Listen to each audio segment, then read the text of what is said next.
Thank you, Madam President.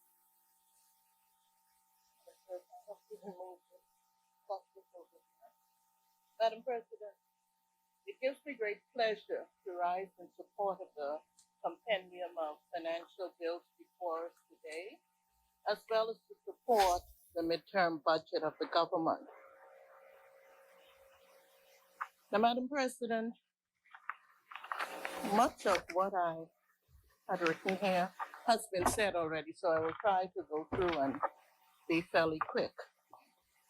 But Madam President, when the FNM came to power just over 4 years ago, it's just about 4 years ago, we said it was the people's time.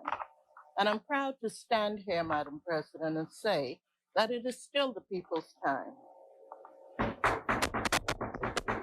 Madam President, this government has had a term in office unlike that of any other government in recent times. In fact, I would dare say, unlike that of any other government in our history. And while governments always find themselves having to face crises and overcome disastrous occurrences, this FNM government, led by the Honorable Dr. Hubert Minnis, has seen more than its share of both. We all know the devastation wrought by Hurricane Dorian and the enormous strain which that event put on our government, both in terms of effort to organize and sort out all of the damage that was done to people and to the land and to homes, as well as the strain it put on the finances of the government. And just when we were trying to maneuver our way out of the Dorian disaster, Madam President, and to bring much needed relief to our brothers and sisters in Abaco and Grand Bahama, we were hit with COVID. We, along with the rest of the world, were hit by COVID. And we are still trying to find a way to overcome COVID-19, which brought the Bahamas and the whole world virtually to its knees.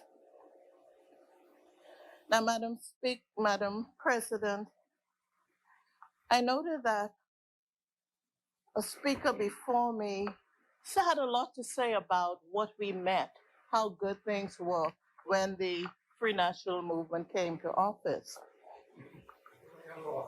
But, Madam Speaker, that led me to think that COVID and Dorian were not the only crisis that we had to deal with. I think the first crisis that this government had to deal with was the millions of dollars in unpaid invoices that had to be paid. That would be a crisis for any government coming in, and Madam President, this government felt it had an obligation to make these payments because these invoices were not owed to rich people and big companies. These were owed to ordinary Bahamians like you and me. When we talk about the people, Madam President, these are the kinds of people we're talking about. Ordinary, everyday Bahamians who work hard and who deserve to be paid and weren't paid. That was our first crisis. Madam President, but throughout all the crises, this government has stepped up to the plate and guided the country through very rough waters with a steady hand. Now, there were those who heavily criticized the government every step of the way. Nothing this government did was right. In fact, one thing that I have continually heard in this place particularly, I heard it yesterday again, I've been hearing it all along, but I remember hearing it yesterday, I heard it again today, is that the government has no plan for moving the country forward. Now, Madam President, I don't know where people who say this have been all along, or particularly where they've been recently. Because, Madam President, when we were here, I think it was earlier this week, we were given a publication. It was not a big publication, but it was called A Citizen's Guide. I have it right here. a citizen's guide to the 2020 fiscal strategy. And Madam President, if we open that guide, it goes on to say, the theme of this is from crisis to opportunity, and it describes itself as a 3-year plan to restore the nation's financial health and build economic resilience beyond the coronavirus pandemic. A 3-year plan, where others see no plan, we have right here. It's not the full plan, but it's a citizen's guide. So everything will not be in here, but it shows that the government does have a plan. And this plan lays out 4 key priorities, Madam President. Madam President, these 4 priorities are: number 1, caring for people; 2, recalibrating public finances; 3, growing the economy; and 4, proactive risk management. Now, this gives you an idea of where the government plans to go, how it plans to address the needs of the country, how we will restore the country going forward. You know, and for those who say there is no plan, obviously they haven't read what was given out and they haven't been listening to what's been going on in here. This led me to try to get right a quote that I think it was Confucius who said, and I wrote it as I was sitting there.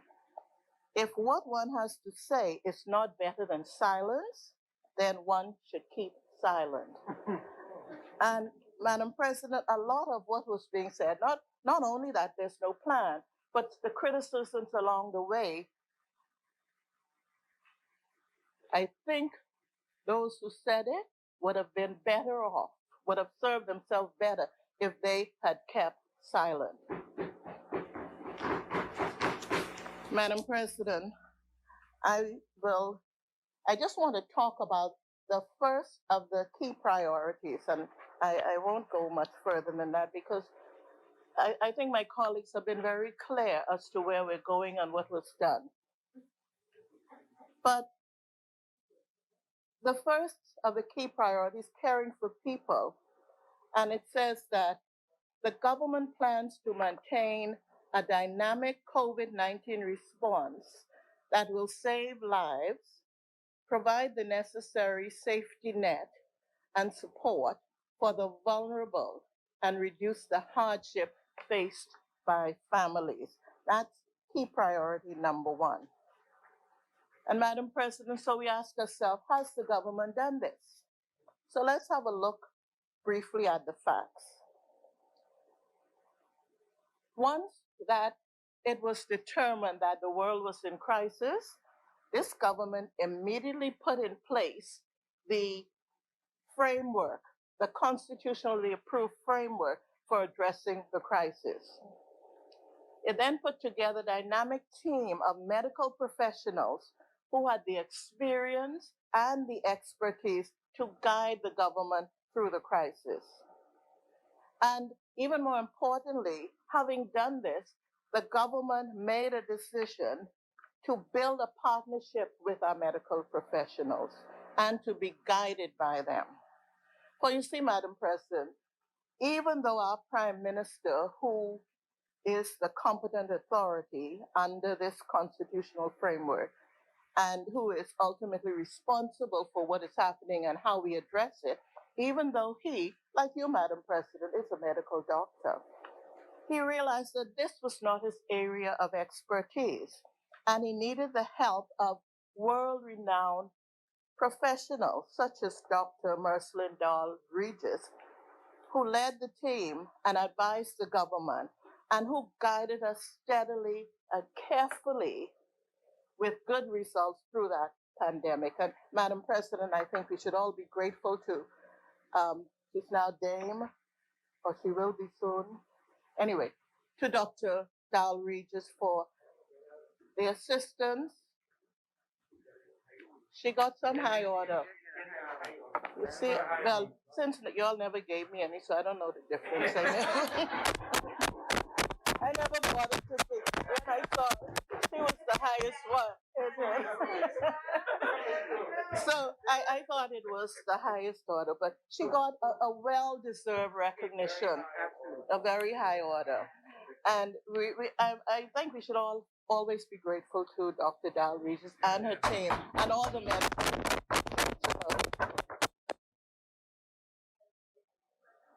Yes, and I'm just being reminded that she came back to the Bahamas to give us that assistance. So that makes it even more, it shows even more her commitment to her country and its well-being. So, Madam President, we applaud her. So, Madam President, following the advice of medical professionals, the government, led by the competent authority, led the country through a series of measures, including shutdowns or lockdowns, whatever we choose to call them, and other measures designed to keep us safe and prevent a disastrous spread of this dreaded disease. In fact, Madam President, our response to the crisis was so good, so appropriate, that it was recognized by others. And just recently, you will know that the Bahamas was listed as one of the safest countries in the world. So we couldn't have been that wrong. And in the process, of course, this government and the Prime Minister, as the competent authority, subject to much criticism and even to ridicule from certain sectors. And in a sense, Madam President, I understand the frustration that people felt having to have their movements restricted, having to be told you can only do this or you can only do that, you can do things on certain days, and it was a very uncomfortable situation. I remember standing outside the bank in the sun. And if you remember, madam, I had a different hairdo then. I remember feeling the sun burning into my scalp, and I decided that hairdo had to go until after COVID because there were just lines everywhere, and it's hot. So, we had to change some things in our lives. And we know, Madam President, that business were adversely affected, and a number of them were forced to close. But this was not just happening to us, Madam President. This was happening all over the world. I remember traveling to Florida, and there was a couple of places that I used to go. And when you look, they're closed up, they're battered down, they don't exist anymore. Many, many businesses have gone under in this crisis. If we watch the world news, we'll see that this happened in Canada, it's happened in England, the US, and Europe, all over the world. So we are not alone. So if we're not doing it right, then the whole world has got it wrong. And Madam President, yes, many persons lost their job, particularly in the tourism sector, as travel shut down and people stopped coming to our shores. This was not because of any missteps by our government or our people. It was simply the reality of the time. Life as we knew it had shut down. People were not moving, people were not traveling, and tourism really, it just fell apart. And with it, many people lost their jobs. But Madam President, while people lost jobs and businesses shut down, this government stepped up. Their response to what people were going through, to the suffering, was commendable. I would venture to say it was beyond commendable. It was unprecedented. Now, Madam President, Senator Thompson outlined some of the ways in which this government responded to the hardship felt by our people because of the pandemic. And I think some of what was done is worth repeating. And let's just think about it, Madam President. We're talking about finances and they haven't done enough and people are still suffering. I won't deny that there are some people who are still experiencing great hardship. But Madam President, think about what this government has done. $33 million in food support, 76 million in unemployment assistance, 44 million in payroll support. That enabled businesses to pay staff who were unable to work. 40 million in small business continuity loans and grants to keep small businesses afloat, to stop. Some have gone under, but this initiative would have helped some to stay afloat, Madam President. There was also an additional $50 million in support to private schools. That's in addition to what the government normally gives it. And 20.3 million to protect aviation jobs, which when you consider the makeup of our economy is very important to do. I could go on, Madam President, but you see where I'm going. And suffice it to say, considering the revenue base of this government, they did an excellent job of steering its citizens through the pandemic and making sure that to the extent that they could, I don't think anybody really went hungry. So that's what we mean, Madam President. That is what this plan means when it says that we would be caring for people. It's still the people's time, Madam President. And as this government responds to the needs of the people, we have not forgotten our brothers and sisters in our family of islands, in our outlying family islands. As you see, Madam President, we recognize that the family islands are an integral part of the Bahamas, and we will not truly achieve our growth potential until we bring all of the islands of the Bahamas up to an acceptable standard of development. As we move forward, we have to all move together, leaving no island, no family, no man, no woman on any of our islands behind. Our family islands have, I'm trying to think how to put, well, let's just call it what it is. They have suffered a lot in the past. They have not been given the same kind of priority in terms of development as New Providence, Grand Bahama, and one or two of the others. They're not all on the same page. And that is why this government has been so sharply focused on the family islands and has worked to enhance the quality of life for residents of all of our islands.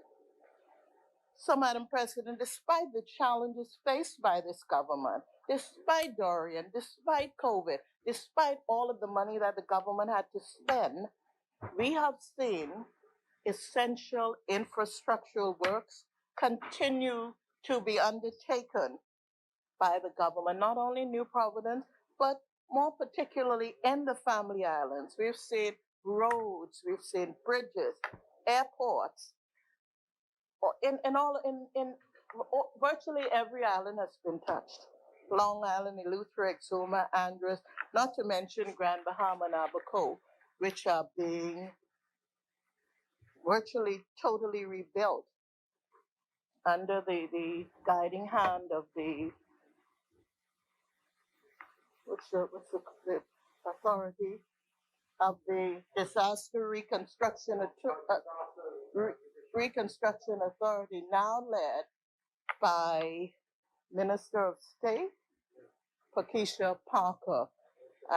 Pakeisha Parker Edgecombe, and I congratulate her on that appointment, and I'm confident that she will do continue the excellent job that was being done by Aram Lewis.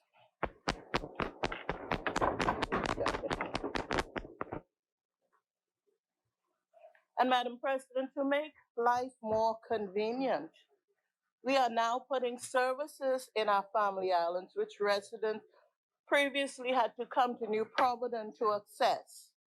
And you've heard, I know that Senator Folks spoke about passport offices that are now in Long Island, Exuma, in Nagua, and I believe in Andros as well. Anyway, Yes, taking it right so that people don't have to physically leave their environment, leave their communities, travel to Nassau to get these essential services. And that is particularly important when you look at islands like in Nassau, where they have, I think, 2 flights a week. It takes so long to travel from Inagua to New Providence with the weight and everything. You know, it becomes a very expensive undertaking. So I congratulate the government on taking these services to the people in the family islands. They will surely be able to renew passports if they're not doing it already. Some of the islands, I think, are already doing it. Business licenses, driver's license, all this would have without having to leave their islands. Senator Folks spoke also about training opportunities that the government is now taking to the family islands. So this is how we will train our people to gain marketable skills without traveling out of their family island communities. We will bring the training, we will bring the amenities to the people where they are, as they deserve. Madam President, I remember, I think it was last week, when Senator Henfield spoke in this place, and he talked about the government being transformative. Now, some of the things he mentioned were the bigger things, but Madam President, sometimes these seemingly little things are very transformative to people living in our family islands. So this government continues, as Senator Henfield said, to be a transformative government. And it has been focused on transforming the lives of our residents in the family islands, particularly. Madam President, it's the people's time, and we are responsive to all of our people. It's the people's time, and we are meeting our key priority of caring for the people. I'm sure if you speak to the people in Cat Island, Madam President, they would be elated at what's happening just in terms of water. Can you believe something as basic as water they're just now getting? You know, I visit Cat Island a lot. It's probably my favorite island in the Bahamas. And one of the reasons I love it so much is that it's rather quaint. It's not highly developed.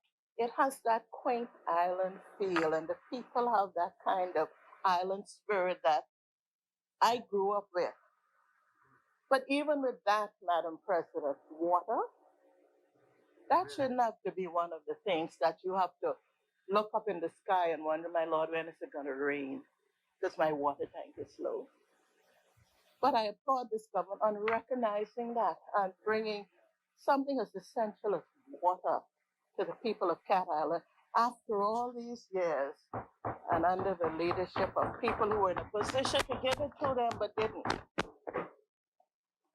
So, Madam President, as we look to the future, we have to take with us the lessons of Dorian and of COVID-19.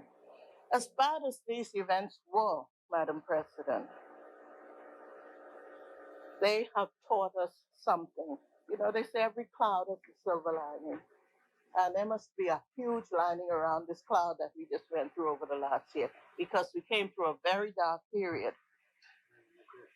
And Madam President, those lessons have to help us shape our actions as we look to the future, as we move from crisis to opportunity as outlined in our plan. Over the past year, Madam President, our future looked dark. Dark because there was so much uncertainty. We did not know what was going to happen. We did not know when this COVID would go away. We did not know when there would be a spike. We didn't know who would die next. So we came through a very dark period. But now we have hope, Madam President, with the introduction of the vaccine. I would say that with this vaccine, our outlook for the future moved from dark to maybe, if not bright yet, to a little bit cloudy, maybe a little murky. but there's light at the end of the tunnel. And I would urge every Bahamian to consider seriously taking this vaccine. I've heard others speak about vaccinations, and like them, Anna Faye talked about it this morning. We've all gone through periods where we had to be vaccinated. We didn't ask questions. If they say, okay, you need this vaccination, you gave them your arm and turn your head and wish for it to be over quickly. We did not know what they were giving. I knew one was polio, measles, mumps, rubella. We took our babies. We did not ask questions. We trusted the medical professionals. And exactly, it did well for us. There was a time when I remember as a child, a lot of people used to get measles and mumps. I had a cousin whose mother did not vaccinate her, and that child came down with polio. She was in a wheelchair for the rest of her life. My mother didn't question the vaccine. She took all of us. They say you need the vaccination, you're going to get it. They came to the schools and gave it to you, you took it. Yes. Well, I don't even remember, but it's polio. Yeah, so we gave it. Those that didn't get it often suffered because of it. And I was reminded, I think it was by the president, who said, we take all kind of medicine. I'm hypertensive, Madam President. Whatever that doctor writes on that prescription, I take. Now, maybe I should be a little more careful now that we have all this information. I could Google it. But I've been lazy. I have a brother-in-law who's a doctor, so I call him up. Look, this doctor gave me such and such.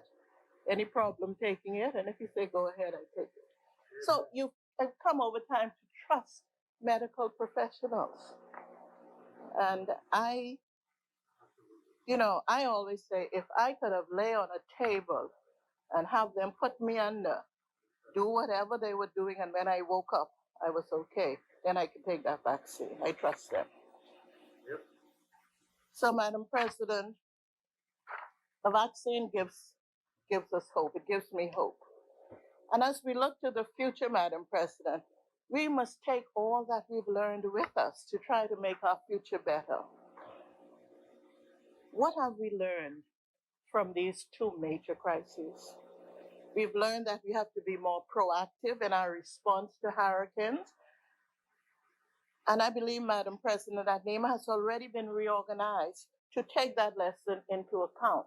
We cannot wait until the breeze starts blowing to wonder where the next shelter is going to be. We have to get them ready and prepared well ahead of time so that, hopefully nothing will happen, but they say, prepare for the worst and hope for the best. And that is what we've got to do time and time again, because we don't know when something will happen.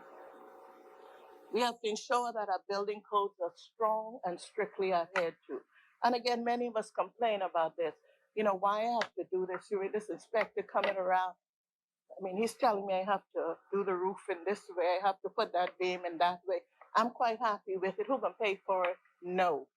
There's a reason for the codes.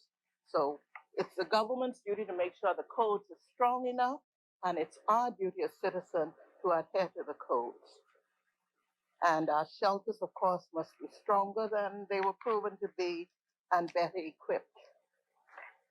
As people, Madam President, we have to learn to be cooperative, compliant, so that when there's an impending threat and they say, look, this doesn't look good, we want you all to go to a shelter, don't say, oh, my house is spinning, I've lived through Betsy, I lived through this one, I lived through that one. If they say evacuate, please evacuate for your own safety. And of course, you won't have to do as people have done in the last hurricane. You've heard people calling in the middle of the hurricane, they needed help. And thank God there were brave souls who went out and rendered that assistance. But we don't want to get to that point, so please be compliant. One of the main things we learned, Madam President, from the COVID is that we have become too dependent on tourism and financial services. And we need to find ways to diversify our economy. Now we know, I can't think of anything that will replace tourism and financial services and bring us the kind of economy or income that those two sectors bring us. But, Madam President, we should have learned from 9/11 that things will happen that will shake those sectors. And when that happens, we may not be able to live at this level up here, but let's not fall to the bottom. Let's have something that will bring us down somewhere in the middle so that we can exist comfortably while things recover. We have seen some initiatives in this regard, Madam President, particularly in the area of agriculture and fisheries and digitization, as Senator Thompson, our new Minister of State for Finance, said. And we are working toward that. Madam President, I thank the government. I know there was some problem with that fisheries bill, and some of our women were not very happy with it because they felt it discriminated against their husbands. But Madam President, I'm glad that this is another sector that we are prepared to preserve and protect for Bahamians. It's a very lucrative sector. It's a sector with a great deal of potential. And I think this is one of the areas that we can use to bolster our economy and to shield us, to cushion us from external shocks. And Madam President, many Bahamians have risen to meet the challenges presented by COVID-19 in very special and very innovative ways. And through this, we have seen a great deal of activity in the informal sector as people sought merely to survive through this crisis. We've seen people involved in mask making, hand sanitizer production, food vending, shopping and delivery service. And there are many other interesting endeavors that people have gotten into not to get rich, but they said, I have to survive. I have children I have to feed. So they found other little things to do to see them through. I feel, Madam President, that we have to harness this entrepreneurial spirit. This is the spirit that even some of us didn't know we had. But when our backs are pushed to the wall, we find ways to move around the hardship. So we should harness this and try to grow these small areas. I don't know if you want to call them micro businesses. I don't think they reach the definition of small businesses, but these small endeavors by ordinary people. And I know that the government is already putting in place measures to address small business development. It has already done quite a bit, and it will continue its focus on small business development. And I learned recently that there is another measure that's coming out that will include people like coconut vendors. I'm happy to know that this potential is now being recognized and that government is willing to help these young people. I believe there's some untapped potential in coconuts. I remember one day I was in the food store and I was amazed to see they had coconuts. They were kind of cut down with the water in it and everything for sale. But when I picked it up, these coconuts had come from the Philippines. And I thought, why is that necessary? And we have coconuts. Just in Nassau, we could get coconuts, not to mention all of the other family islands. So why do we have to go to the Philippines for coconuts to sell in Bahamian stores? When coconuts grow, you can just throw it out and it'll grow. So we need to do something about that. And I also recall a couple of years ago, I visited Jamaica in Kingston, and the group of women I went with, we used to have a lot of fun just walking in the streets. And it was hot, and as it got hot, there were the coconut vendors on the side of the street. They were all over the place. They had these huge chests with ice, and the coconuts were kept cold, and it was very refreshing to just buy then they opened up the coconuts. I saw this in Jamaica, I saw this in Mexico. And I was happy to see some of that happening here as our young men started to collect coconuts and sell the coconut water on the street. And I had to kind of make a pact with one young man because he used to collect my coconuts. And I had to tell him, that's fine, but man, leave some, give me a couple of them and you collect them. So, I'm happy to see this kind of enterprising entrepreneurial spirit among our young people. Madam President, we cannot, and we certainly do not, underestimate the enormity of the task ahead of us. And I would hope that all stakeholders would work with the government to get us back to where we need to be. Let's put aside the politics. That may be easier said than done in this season, but let's think of ourselves as a community, as a Bahamian community. Forget the political colors. Let's all work together to see if we can bring this country back to where it needs to be. And Madam President, I don't intend to go into any more of the plan, but this leads me to the bills, the compendium of financial bills before us.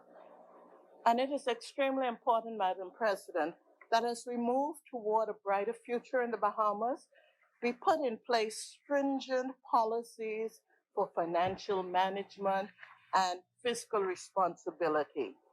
Now, this government has all along been moving toward that. That was one of the planks of our campaign, and we've already done a lot trying to get that area stabilized and more accountable, to put in place more checks and balances. Madam President, we cannot afford mismanagement of the people's resources. We cannot afford inefficiency or misappropriation of any of the people's resources. That is why our second key priority is listed as recalibrating public finances. And it goes on to explain that fiscal stability and sustainability are important macroeconomic goals. The plan calls for, and that's this plan, the plan that people say we don't have.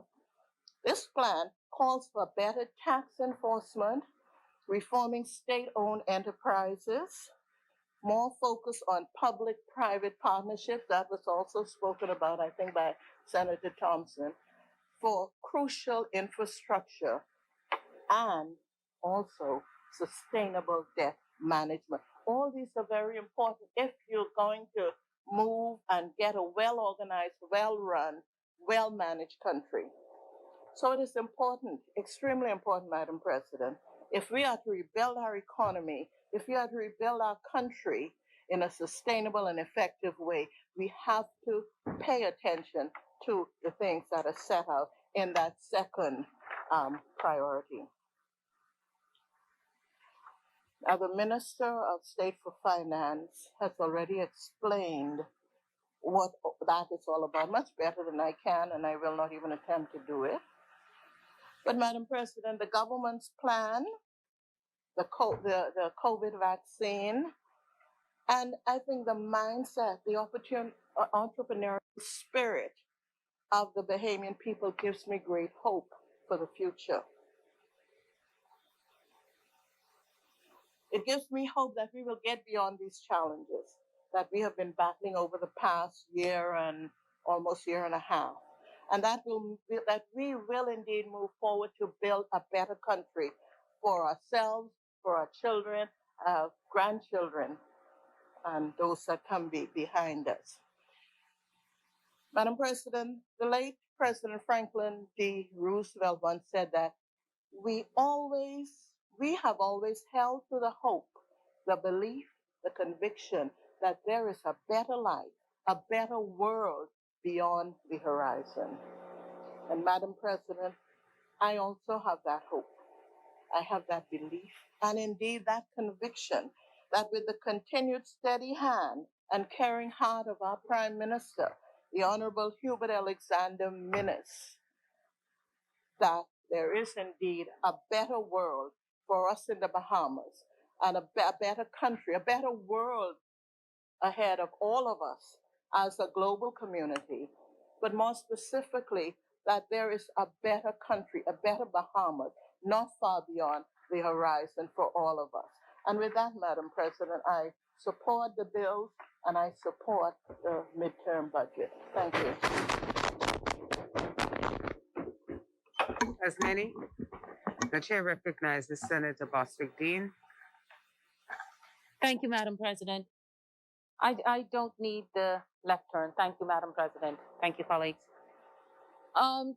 Madam President, today I will be very brief. And unlike some of my colleagues who promised to be brief, I mean brief. You see, I rise to speak without a prepared text. Being the last speaker of the afternoon, everyone has addressed this mid-year budget at length. And I merely wanted to put on the record my support for the government's mid-year budget. I don't think it necessary to repeat what has been said in many instances more than once in both houses of Parliament. But I certainly think that the government has been fiscally responsible. I think that despite all that the opposition says in their hearts, because if you look at their COVID economic recovery plan from April, they acknowledged the need to borrow $1 to $2 billion.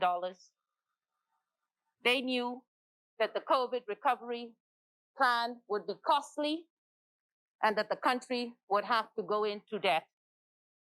We may quibble as parties about where we may have put the emphasis or where you may have put the money, but none can doubt that this government put the money towards feeding people, trying to save businesses, and providing medicines for the people, quickly expanding the hospitals to care for COVID.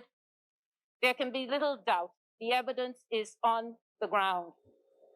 With respect to fiscal responsibility and accountability, this is the first time in my memory in the Bahamas that you can go to the Ministry of Finance's webpage and look for the information that you require. If you want to know how much money was lent by the small business loan program and to whom, go there. It lists, and I've never seen Bahamians so open because the names are there with how much they were granted. You can find information on most things with respect to how the government's money is being managed. So don't mind the noise in the marketplace. Go for yourselves, Bahamians, and look for these things. The resources are there. This is I would say, the wicked age of misinformation worldwide. It is really a disservice to nations worldwide what and how social media spreads, and I can't believe I'm saying it, but false news, fake news, fake news, fake news, people, fake news. Watch out for fake news. You guard against fake news by going to reputable sources. When you see something that you feel is, wow, look at that, that's your cue to go and research it. It is designed, they call it clickbait. The wow, sensational factor is designed for you to share it without thought. That whenever you feel that, oh, look at that, that's your signal. Go fact check it. There are government sites with information. I want to also say, we hear all the time that the government does not appreciate or recognize the pain of the people. I find that particularly disheartening. And I would ask the people, there's no doubt we acknowledge that people are still suffering. Again, the opposition knows this. The opposition recognized it in their COVID plan. They recognized that after COVID, there would be still 30% unemployment. They forecasted it. They said any hope of return to normalcy was a misplaced hope. So they know this. But the thing is not to capitalize on it. The pain and the suffering is real. And I dare to say it mattered not which government was in the seat. The pain and the suffering was going to be real. You don't seek to capitalize on people's suffering. We are all feeling the effects of COVID-19. The economic losses and therefore the hardship and the physical suffering is great and it is real. And we do recognize that as a party. That is why we put in place the measures that we did. We are a small country. There's only so much we can borrow. There's only so far the money can spread. Absolutely. Do people need more? Undoubtedly so. But nonetheless, we have to try to spread what we can as we can. So when I hear the tragic stories of how little people have obtained in their pockets for their assistance, there is not a bottomless pot of money to reach the hand into for the government, particularly in circumstances where the government is trying not to collect taxes at the rate it was. I don't say that as a policy. I'm not speaking for the minister. I'm sure the policy is to try to collect. But if you look, they're not prosecuting people. There's no evidence of that, which means that there's no republication, there's no refurbishment of the public treasury in the manners to which we're accustomed. There's no mass tourism for us to gain monies into the public treasury by way of taxes on guests. So you have to realize that the money is finite. There's an end to it. It will not cover all of our needs. That is a fact. We do the best we can. And we help each other as best we can. So I support this government.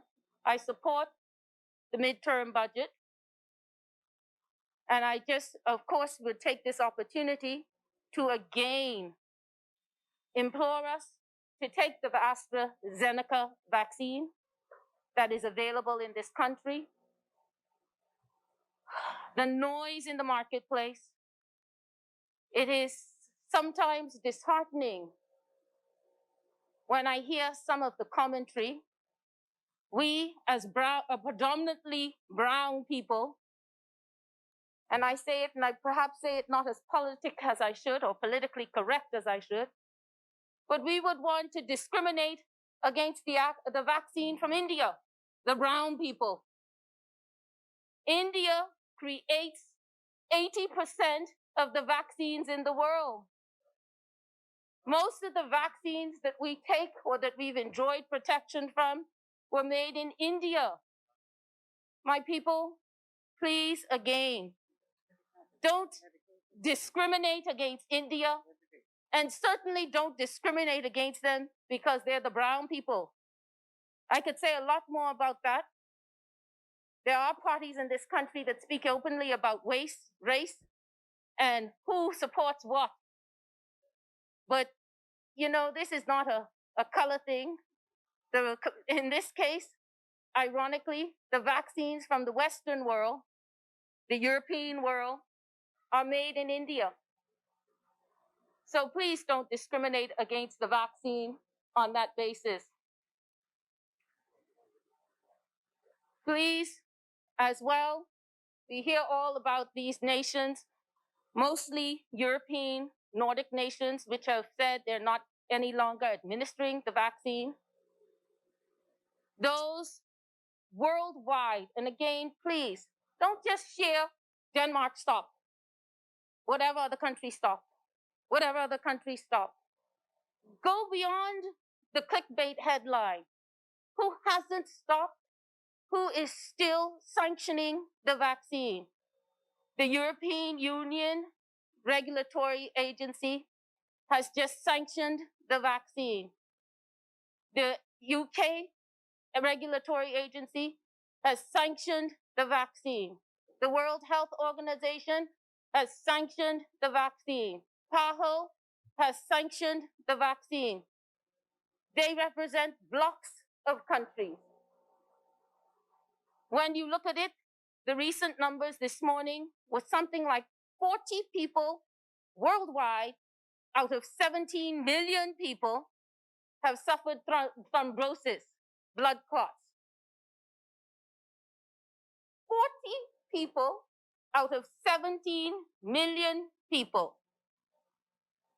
We only have about 350,000 people in this country, and probably only 250 of which are eligible to take the vaccine. These numbers don't even translate into our population. So again, the statistics indicate that the incidence of thrombosis is no more than is normal in the normal incidence of blood clotting in the world without a vaccine. Indeed, it is lower. So please, people, we want our economy to open. We want our economy to stay open. We want, when the tourists begin to come here, that our people are protected. And that's perhaps the most important thing. We want our people to be protected so that in the event that they contract the COVID-19 virus, they become less ill. No, it does not mean you cannot contract the virus, but you will not become as severely ill as you would have potentially become with the virus, without having the vaccine. Pardon me. Let me repeat that.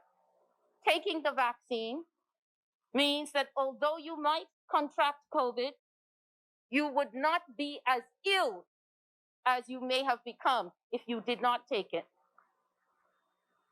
It also is being shown that it can limit your ability to spread the vaccine. That is critically important. We need to reduce spread. So I encourage all of you. It is a personal choice. The government is not forcing anybody to take the vaccine. That's the other thing you sometimes hear. The government is not forcing anybody to take the vaccine. Oh, how could I forget? Let me not forget. The vaccine did not come from chimpanzees. That's the other one I've heard recently. The vaccine did not come from chimpanzees. The vaccine is not the sign of the beast 666. It is not coming into you. It didn't come from 5G towers. It doesn't have any nanotechnology putting some kind of nano bits in you. I wonder, quite frankly, if those who spread that. Anyway, I'll leave that. But these things, please check your facts as you're reading. Without more, milady, sorry, Madam President, I'm in the court. Without more, Madam President, as I say, I rise today solely to support the government in its mid-year budget and to encourage us all to take the vaccine at the earliest possible opportunity. Thank you. As many, the chair recognizes Senator Bethel.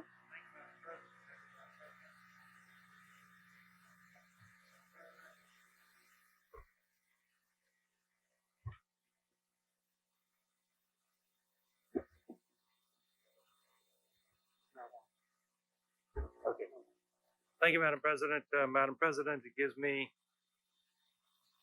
it's a great privilege to rise to express my support for the motion made by the Honorable Minister of State for Finance for the second reading and committal of the Public Procurement Bill. This bill is a part of a compendium of 4 bills which will radically transform not only the process of public procurement, but also the role of the Ministry of Finance itself. These bills will provide a new economic architecture consistent with international best practices, which will assure greater transparency, efficiency, and fairness in public procurement, in debt management, and in financial management. Additionally, this statistics bill will, we trust, lead to the development of a truly science-based system of data collection and statistical analysis, which will produce more reliable GDP projections, health, science, and socioeconomic information, both to better inform the general public, but also to better inform the decision makers and the decision-making process of the central government, and in particular that of the Ministry of Finance. The three other bills before the Senate are the Public Debt Management Bill, the Public Finance Management Bill, and the Statistics Bill. And of course, I'm also privileged to be able to stand here today to express support that we have. I'll need to go to this at the end of this. Yeah. That I have and wish to express and vote on in favor of showing our approval and appreciation for the midterm budget statement. Even though this is the most trying of times, even though there is enormous pressure on public expenditure, at this halfway point in the budget year, we determined not to do any further borrowing in this budget year, but to make it, they say, if you don't fit faucet, I don't know, you got to make it fit. We have to make the money fit. Whatever we have to spend. And so there's no appropriation bill to vote on in respect of the midterm budget performance statement. But we still deem it appropriate to have a debate on it and to express our support for the Madam President, the Public Procurement Bill seeks to modernize and to make public procurement more transparent, non-discriminatory, fair, and efficient. A central public procurement department is to be created in the Ministry of Finance, headed by a chief procurement officer appointed by the Governor General on the advice of the Public Service Commission. The chief procurement officer must report directly to the financial secretary. The act will apply to all procuring entities. That means this act will apply to every ministry, government department, agency funded by the government. Any public body, they're called, is defined as a statutory body or a government business enterprise that is in receipt of government funds for the procurement purposes, as well as local government entities, thereby making local government, which could be quite a brutal business in some family islands, we're going to take all, bringing them under the light of scrutiny in terms of the way in which they award short-term government contracts, procurement contracts, etc., in the family islands. So you want to buy the goods and services of someone to clear the verges. You don't give it to your first cousin. That's the sort of thing. Or your brother. This act will apply to all, as I stated. The Public Procurement Department, which we set up in the Ministry of Finance, must, among other things, implement policies and standards for public procurement. So they have to set standards, set guidelines for helping all procuring entities, whether central government, ministries, departments, government, business enterprises, local government, everybody. Set standards for everybody. It must also, though, do the centralized procurement. Every ministry needs paper, toner, ink, toilet paper, sanitation supplies, pens, pencils, etc. They need computers, they need laptops, they need printers. So there's a certain level of procurement that is endemic because it applies throughout the public service.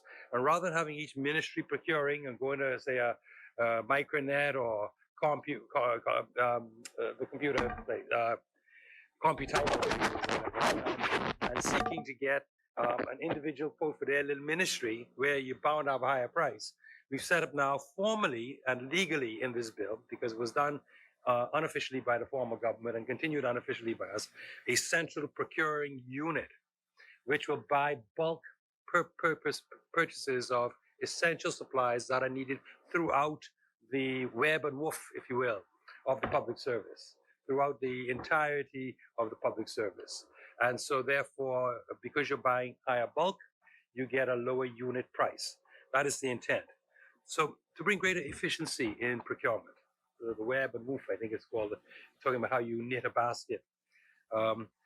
The procurement agency is also mandated by the Act to set up an electronic procurement system, an electronic registry on which every procurement contract coming up will be advertised, so that people and vendors, potential bidders, will be able to look on the site and see what jobs are coming up for bid and decide whether or not they would like to try and see whether either, if they haven't received an invitation to bid, whether they can go and volunteer and place a bid in. Of course, there will be requirements of pre-qualification and all these things, but as I explained in an early intervention, there is potential for the minister to reach out for those to enable them to, in a sense, qualify themselves through experience.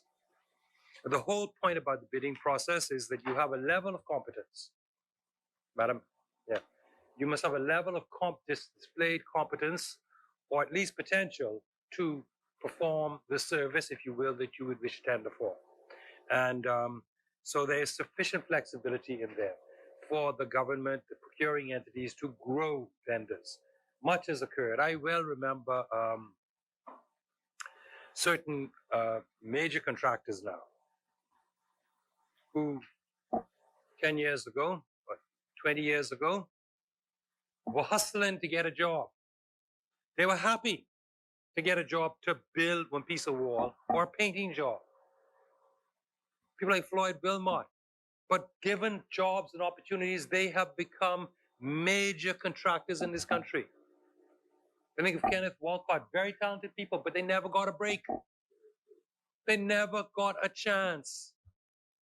But having been given chances by successive governments, these gentlemen, and in some cases, ladies, I think of Brother Hannah, his whole business, Hannah Construction, is run by his daughter. All run by his daughter. Huh? Yeah, strong, yeah. And strong with y'all too, but that's to be understood. He's Hannah. Strong with y'all too. He's Hannah. But as Minister of Education, I had the privilege to work with him. He's a perfect gentleman. But his daughter runs the business. I mean, he is the head and he's the man. He makes the final decision. But everything up to the final decision is being run by his daughter. So you see young Bahamians who have over the decades been given opportunities, starting small, getting a little larger, and suddenly they have the competence to take on the largest contracts and to do wonderfully. So, of course, the bill encompasses that possibility of continuing this process. Because, you know, I keep saying that we are a nation and a people who have managed to come through 250 years of utter horror in slavery, and then through the colonial experience, where we were third class in our own country for hundreds of years. You had the foreigner, you had the local foreigner, whites. Let's be clear, okay? You had foreign Englishmen, you had the local Englishmen who, of course, were Bahamian. Then you had foreigners from the rest of the Caribbean brought in to police us, to defend us.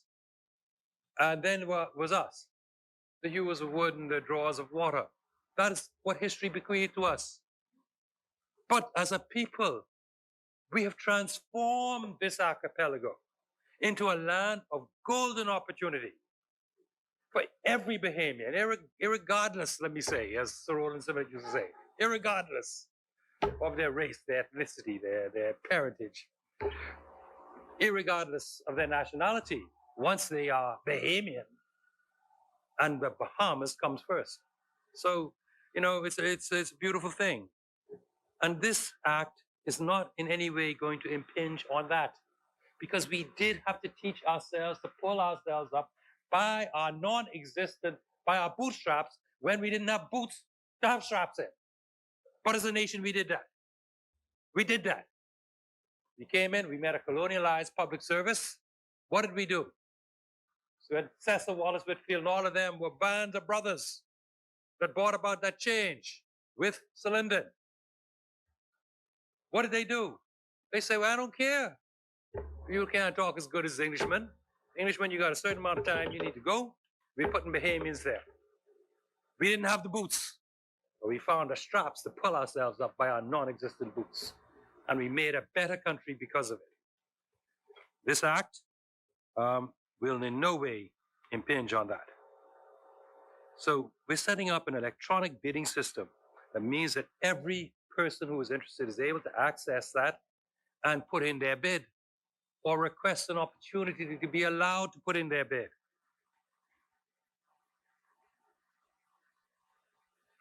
At the end of the year, the ministry will have to publish a notice of all awards for goods and services per any procurement over the course of the previous year, but not the names of people, just the awards, the amount, and what was purchased. This is an enormous step towards a more transparent governance. There's only one instance in the bill where the names are, and that is in respect, and this being put in by amendment, in respect of an international bidding contract that is funded by an international lending or agency or a funding agency. That is because every one of them has an obligation either to the international organization that they represent or in their home countries to always know the identity of the human beings with whom they make any awards of any kind of funding to. That is the reason for that change. A public procurement board will also be established, which will review all proposals or recommendations of a tender committee for any procurement valued in excess of $250,000 and under $1.2 million. So anything under $50,000, the procuring entity in a ministry, a department, or a government-funded agency or government-funded business is able to award with its own tender committee in that ministry, department, or agency, up to $50,000, which is pretty much what the Financial Administration and Audit Act allows now. Between 250 and 1.2 million, the public procurement boards in the Ministry of Finance will have view of that. Above 1.2 million, and any contract that exceeds, where is it? I think it's, but anything above 2.5 million will go to cabinet. 1.2 million goes to cabinet. The procurement units have a duty to prepare public invitations to bid where the amount of the contract is less than, I will repeat it the same phrase, is less than $50,000. So when they're doing in the procurement unit of any ministry, department, or agency less than 50, you still have to go to bid. Issue, yes, yes. You have to prepare public invitations to bid. Where the bid exceeds $50,000, the same has to be submitted to the relevant tender committee of the procurement unit. Each procuring unit must establish a tender committee comprised of the head or deputy head of the procuring unit. The tenders committee may award contracts. This is in every procuring unit now. Between $50,000 and $250,000, subject to the approval of the Minister of Finance. So let me rephrase this. The procuring unit can issue a contract of its own up to $50,000. But every procuring unit has to have a tenders committee. Every ministry, government agency, etc. They can award contracts up to between $50,000 and $250,000, subject to the Minister of Finance's approval. So you have to have above 50,000. You have to have a tenders committee in every ministry, government department, or state-owned enterprise. essentially. The tenders committee will evaluate the request for proposals or the bids submitted to the procurement unit if the amount exceeds $50,000. They will then report to the Minister of Finance and get his approval for their tendering processes, how they went about it, and their recommendation. If the Minister of Finance says there was a problem with their tendering mechanisms, he can refer it back to them to go through the process again. And ultimately, it can only be issued with the approval of the Minister of Finance, up to $250,000. Okay, now, where a contract exceeds that ceiling, the Tenders Committee may recommend to the Tenders Board. Now, the Tenders Board is set up in the Ministry of Finance, a particular award. However, the Tenders Board in the Ministry of Finance may accept or reject that recommendation. The Tenders Board itself may award contracts, after a bidding procedure, between 250 and 1.2 million, and above that sum, the board must make a recommendation to cabinet for approval. It is rather complicated, but the idea is to spread authority throughout the service. Okay, it's formalizing a process where, in a sense, even though above certain amounts, the final decision is centrally taken, the whole procedure is gone through on a differentiated basis throughout the public service. The bill in Section 27 sets out different types of bidding, among which being competitive bidding, international bidding, selective bidding, restricted bidding, or limited bidding. And it goes on to different things about requests for proposals and requests for bids. And I thought that's the important thing is the bidding process right now, not the requests. Competitive bidding is the standard default procedure. So it is presumed that unless there is a compelling reason to use another form of bidding, there will be an open, fair, and transparent competitive bidding process. Whether that takes place at the procurement unit level, meaning up to $50,000 in any ministry or government entity, or whether that takes place at the tenders committee and the tenders board level of between 250 and 1.2 million at the ministry or agency level with the approval of the Ministry of Finance or the tenders board, and whether it is above 1.2 million at the cabinet level, where the cabinet is in essence the tenders board. Although all of that, the tendering work, the RFPs, the bids, not done by cabinet, of course, it's done by the tenders board in the Ministry of Finance, the very large contracts. So, the presumption of the Act is that all other types of bidding are subordinate to competitive tendering. And you have to show, if you're going to comply with the Act, that there's some reason to derogate from a completely transparent competitive tender. So contracts of public works in excess of 6 million and contracts for the purchase of goods on non-consultancy services in excess of 155,000 special drawing rights must be conducted by way of international bidding, meaning, I think by way of US dollar bidding. I think what this is saying is that you have to treat the bidding, if it's over 6 million, as if it were an international bid. So all of the due diligence that is required for an international bid must apply to the big, very large contracting by the government. Selective bidding is for high-valued or complex procurements where it is desirable or prudent to only accept bids from pre-qualified bidders. So you see, with selective tendering, you move away from the general where you have the power to empower the new young entrepreneur by giving them a shot. You now move to the stage where you are looking to people with actual qualifications. You say you may want to build a school. Well, you're building a school.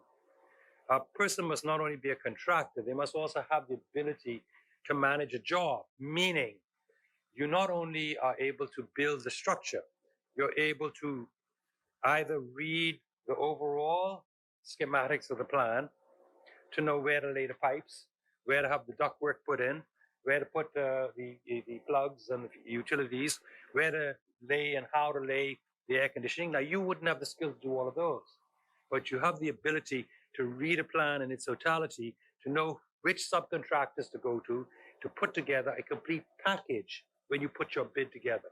So that is a much more complex, higher order level of competence that is required when you move from the general tendering to the pre-qualified selective tendering process.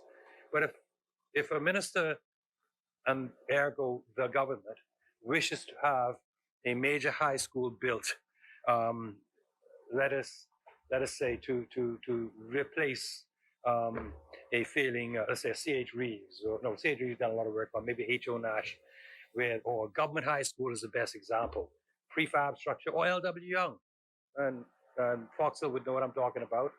Both Fox Hills in here would know what I'm talking about, which is all prefab, built in the mid-1970s, designed to last 10 to 15 years, and 45 years on, we're still putting patchwork on stucco, basically, and frame forms, and holding them together by the skin of our teeth. So someone may decide, we're going to build a massive school, and we're going to put L.W. Young in a proper school. Well, you're not going to give that to your first-time entrepreneur. You're going to look for a stable of qualified persons with experience in that kind of complexity of construction work. That's what selective tendering does. Restricted bidding may be used where there's particular goods and services that are only available for a small number of suppliers. So you may have bespoke technology that's only owned by one supplier. Or you may have 2 or 3 bespoke technologies that are owned by 3 competitors to provide the same service, say antiviral software. So you can't go to John Q. Public and say, put a bid to provide antiviral software to all of the computers in the Bahamas government. You got to go to the 3 or 4 major providers of that. Limited bidding is used where there are no suitable bids that have been received by the competitive or selective bidding processes, where for technical or artistic reasons, or where there are some kinds of exclusive rights, such as trade patents or copyrights, the contract can only be performed by a particular provider with no alternative or substitute source, for example, a subscription to Microsoft Windows. So you may decide you want to get Microsoft computers, and therefore the Windows subscription, or you may want to get Apple computers, and therefore the subscription is to Apple. But you ain't going to get Apple's, you know what I mean is, once you buy the land, you get the trees on it. And that's basically, you're kind of locked into that sort of limited bidding. So the procuring entity must be informed exactly as to who the beneficial owner of any bidding entity is, not for any other purpose. The only reason the procuring entity needs to know who the beneficial owners are is set forth in the statute, to ensure that there are not multiple bids from the same beneficial owner using different entities, which might undermine the bidding process. I can think of a number of Bahamian business persons who own multiple companies. Sometimes shares in this one, shares in that one, sometimes a holding position in this one, and they are competing. But it don't matter to him, because he or she will win one way or the other. There are a number of Bahamian entrepreneurs and business persons, some of great wealth, who are all over the place. Well, I think it's a fair right for the tenders unit, tenders committee, or the tenders board to know whether or not you have the same people in different companies bidding on the same job. That's the only purpose for which that is required. Now, there's some concern that the bill removes the power of cabinet, but that's not so, because the cabinet is the supreme voice of the people, it's the supreme voice of the electorate, and that is expressed in the form of executive action. And it has not been stripped of any inherent right. While the power has been constricted, because you must be transparent, you must be fair, you must be non-discriminatory, etc., and you got to publish a list of all the entities that receive contracts in any given year. That's for every entity, right from the ministry or the department or Bahamas Air straight on up, all on the Ministry of Finance website every year. It has not been eliminated because there's always power under Section 57 if there has been what is called a failed procurement for cabinet or any procuring entity. That's the tenders committee of the ministry or tenders board of the Ministry of Finance to make this judgment. And such failures are set out in subsection 2 of Section 57, where there were any administrative or procedural errors, delays. You have to read the inverse of what is set forth in the bill. The bill is setting it out all positively. But really, if you read the inverse, because there's a question, the entity has to ask itself, looking at Section 57, have all these things occurred? So Section 57 would say this, and this is all in the context now, remember, of a failed procurement. But Section 57 says unsuccessful procurement procedures. An investigation shall consider all relevant issues, including whether the bidding was sufficient, having regard to the factors referred to elsewhere in the bill. The requirement of the bidding documents and the terms and conditions of the proposed procurement contract were clear, non-discriminatory, proportionate, reasonable, and not so excessive as to deter competition. The procurement notice was published in an appropriate publication on the appropriate date. In other words, did you follow the correct procedure? Is what it's really saying. So you read the inverse. Okay? There was a delay in issuing the bidding documents. Did you delay in issuing the bidding documents? In other words, did material changes occur in that for which you were issuing the bidding documents between the time you announced the project and the time when you announced you actually issued the bidding documents? Because that would affect the effectiveness of the bid. Are there any amendments or clarifications to the bidding documents allowed? Did they allow sufficient time for bidders to take them into account? So they say, well, you made a change in the documents and you didn't give us time to make an account. There were extraneous events or circumstances which may have affected the ability of the bidders to respond. And then it goes on, whether the tender committee had adequate skills or resources. So the question is whether they had the skills or resources to make a correct judgment. And then whether there is any suspicion of collusion between potential bidders and whether the original choice of method of proceeding was appropriate. So this is like the 666 questions that Anubis asked you at the gate of resurrection in the Egyptian Book of the Dead. You have to answer no to every one of them or yes to every one of them, depending on what it is. And if you answer right, you get it right. So you have to look here and you have to sort of, in a sense, look at the reverse of it. If there's something that shows that there was collusion, is there something that shows that the evaluation process was not conducted as set forth in the Act? In other words, was there some unfairness in the minds of that committee down there? Was it someone's first cousin? Was it their best friend from childhood? Their bosom buddy? Those sorts of questions, because we have a small country. We are a small and closely connected, interconnected, and related country. And so these are the questions you ask, you see what the requirements, and you ask the negative. Did what this says happen, or did it not happen? If it didn't happen, it may well be a cause to overturn. So with all those factors, the procuring entity which overturns a determination may then substitute a different method of procurement. Now, anyone disappointed, and this is a novel creation, because we've essentially now created a legal right where none hitherto existed in this bill. Anyone affected by the decision, meaning you didn't get the contract, has a right to appeal to a procurement review tribunal, which will be set up. And if that fails, and you have a point of law that you can raise, and that would usually do with procedural fairness of the tribunal process, you can go to the Court of Appeal if you felt that the tribunal didn't fairly or procedurally correctly deal with it, but you can't go to the Court of Appeal to appeal the merits of the original award. The Act is very clear that a further appeal from the Procurement Review Tribunal to the Court of Appeal can only be on a point of law. And that limits it to the procedural propriety and fairness of the review procedure conducted by the tribunal. So you won't have people trying to second guess the tribunal. Once they have reviewed, the tribunal itself has reviewed what the Tenders Committee did and deemed that the Tenders Committee arrived at either the right or at least the best or, the appropriate decision in terms of the award. But it does give some recourse to disappointed bidders, which is a novel thing. The Public Finance Bill, moving on, will essentially replace the Financial Administration and Audit Act. And in keeping with the new normal, it will provide for enhanced transparency, for enhanced accounting, job performance indicators with specific listings of specific duties, which formerly would only be applied, and for enhanced reporting. The Office of Treasurer is replaced by the new entity called the Accountant General.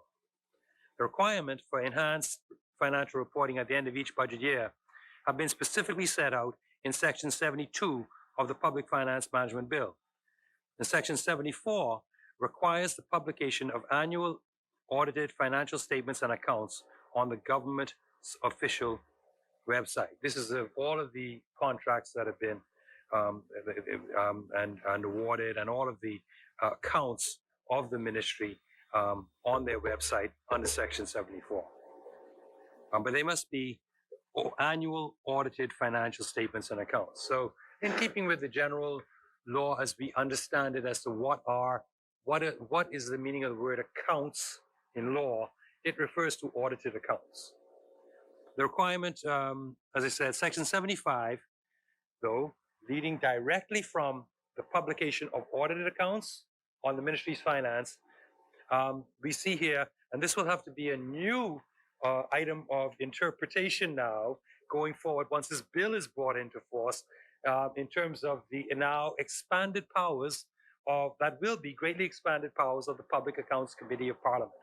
Because under Section 75 of the Public Finance Management Bill, once the audited accounts are published on the Ministry of Finance document, not before Parliament, not laid before Parliament, and not referred to the committee by resolution of the Parliament, and these are the grounds on which these things are. It doesn't have to come to Parliament. Once it is published on the website of the government website, bam, it's automatically within the purview of the Public Accounts Committee. So we see a government that is prepared to undergo scrutiny, prepared to enact expanded powers for the Public Accounts Committee of Parliament. I hear members opposite with a campaign theme that they are developing. Oh yeah, it's a theme and it bears repetition. It's every single speaker on the opposite side here and everyone in the other place ran with this theme. Oh, the government is unaccountable. The government is afraid of accounting. The government is afraid of disclosing. Look, the government is hiding something. The government is hiding this. This government is the first government to pass any law to expand the powers of the Public Accounts Committee in Parliament, and we're doing that today. It's true. It is here, right here it is true, right here today, that this is the first government in the post or pre-independence Bahamas to pass any law to specifically expand the supervisory power of the Public Accounts Committee to oversee government spending, thanks to the Free National Movement government. And so that little theme that the opposition is running with in every available speech about, oh, who's afraid of disclosure, who's afraid of scrutiny, who's afraid of oversight, the FNM government is not afraid of any of that. We campaigned on greater transparency. We are delivering greater transparency through the empowerment of the Public Accounts Committee in this bill. The Statistics Bill will transform the Department of Statistics into the National Statistical Institute. And you wonder why it is that we need to do this. Isn't the department just going along, doing well enough? But well enough is no longer good enough. And I know I had responsibility for statistics when I was Minister of State and Finance in my own right. And in fact, I worked closely with the Department of Statistics to do the 2000 census. And we did the 2000 census in record time, got it completed. And our record has never been matched. But the problem is that, let me put it this way. In Britain, when I was a law student decades ago, they had something that they were inventing around that time called quangos, quasi-autonomous non-government organizations. And they were doing that to basically carve out important areas from public service, the purview of the public service, creating all these special agencies to remove important functions from the purview of run-of-the-day public service purview. This is not a criticism of the public service generally, but the reality is that even governments here in the Bahamas have set up a host of quangos, as they would call them in Britain, precisely to free agencies from the sometimes slowness that can affect decision-making in the public service, and to remove persons from the comfort of secured employment. So those employees in the public service who would previously have been public servants in this agency, when the agency transfers into something else, so part of the Department of Health became the Public Health Authority, they were given the option to transfer, leave the comforts of absolute security of employment. And I say that because we know the great weakness of the public service is its power to discipline. It is a fund. There are two great weaknesses. One is promoting people when they deserve to be promoted, when they have attained the qualifications and experience to be promoted, and disciplining people. Two great failures.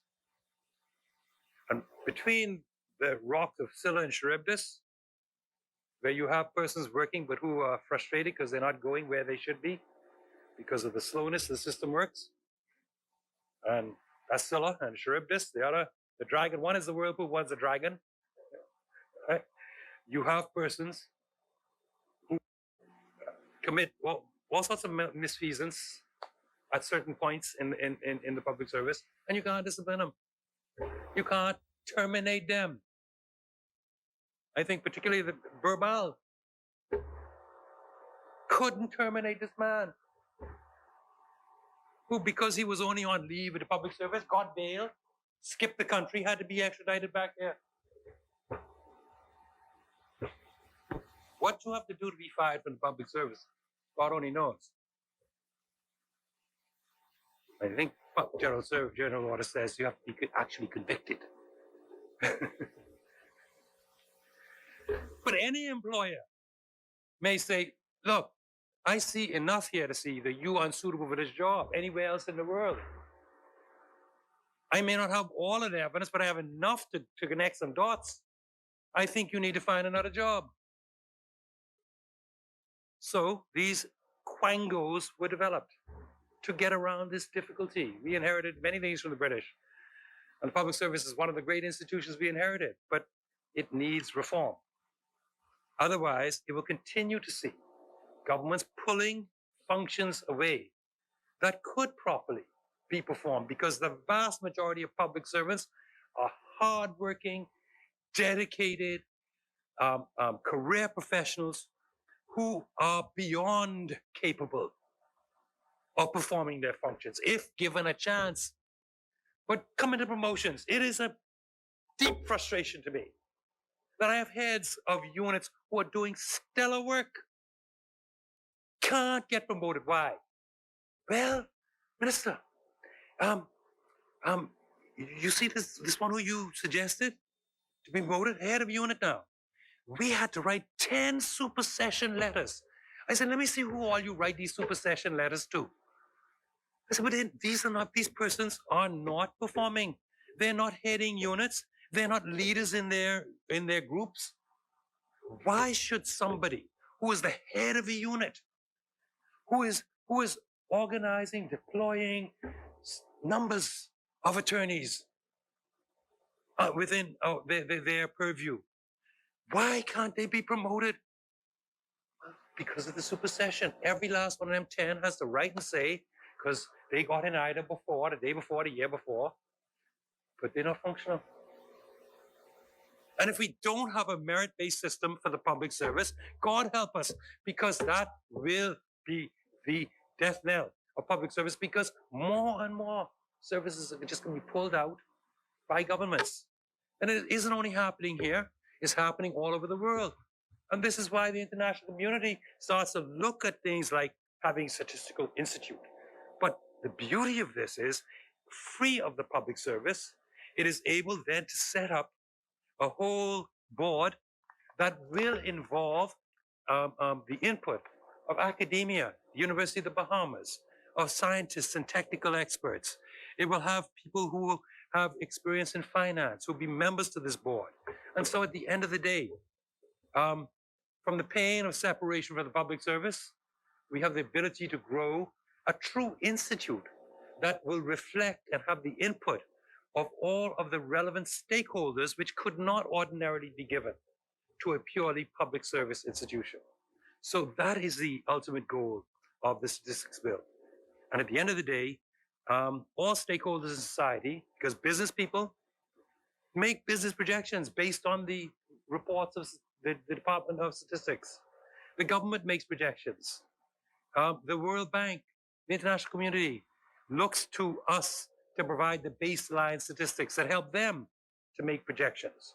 And it's only where we fall down that they then come with their own. So I commend this bill to all of the colleagues. Now, coming to a budgetary overview. Madam President, Hurricane Dorian was followed closely by the COVID pandemic, and both have wreaked utter havoc, unimaginable damage upon the lives of every Bahamian. They have decimated our nation's economy, particularly the COVID-19 pandemic. But this is not peculiar or limited to the Bahamas. This is the situation across the entire globe. Worldwide havoc, damage, and economic crises have been spawned by this pandemic throughout the world. The world economy is on life support. Travel and tourism throughout the world has ground to a virtual stop. Our government has had to make harsh decisions and take drastic measures throughout this crisis. Minister Kwesi Thompson has already detailed the hundreds of billions of dollars spent to support the unemployed, to provide food to the hungry, to help to sustain challenged businesses and private schools, to keep the public service fully employed during this crisis, when 90% or more of public servants were working from home or not at all. Not a single job was lost.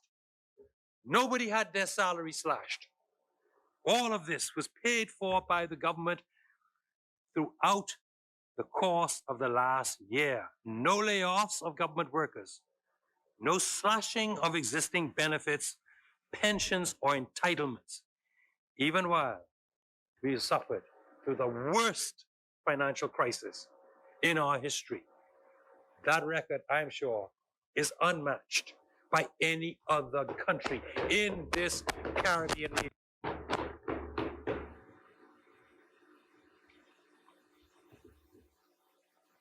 But it has not escaped the notice of the Central Bank of the Bahamas and certain economic pundits and commentators. I read a few days in the business section that in the absence of any meaningful activity during the pandemic lockdowns, and most particularly in the absence of any foreign exchange revenue from tourism, the government, quote, deliberately borrowed heavily in US dollars. Yes, we did.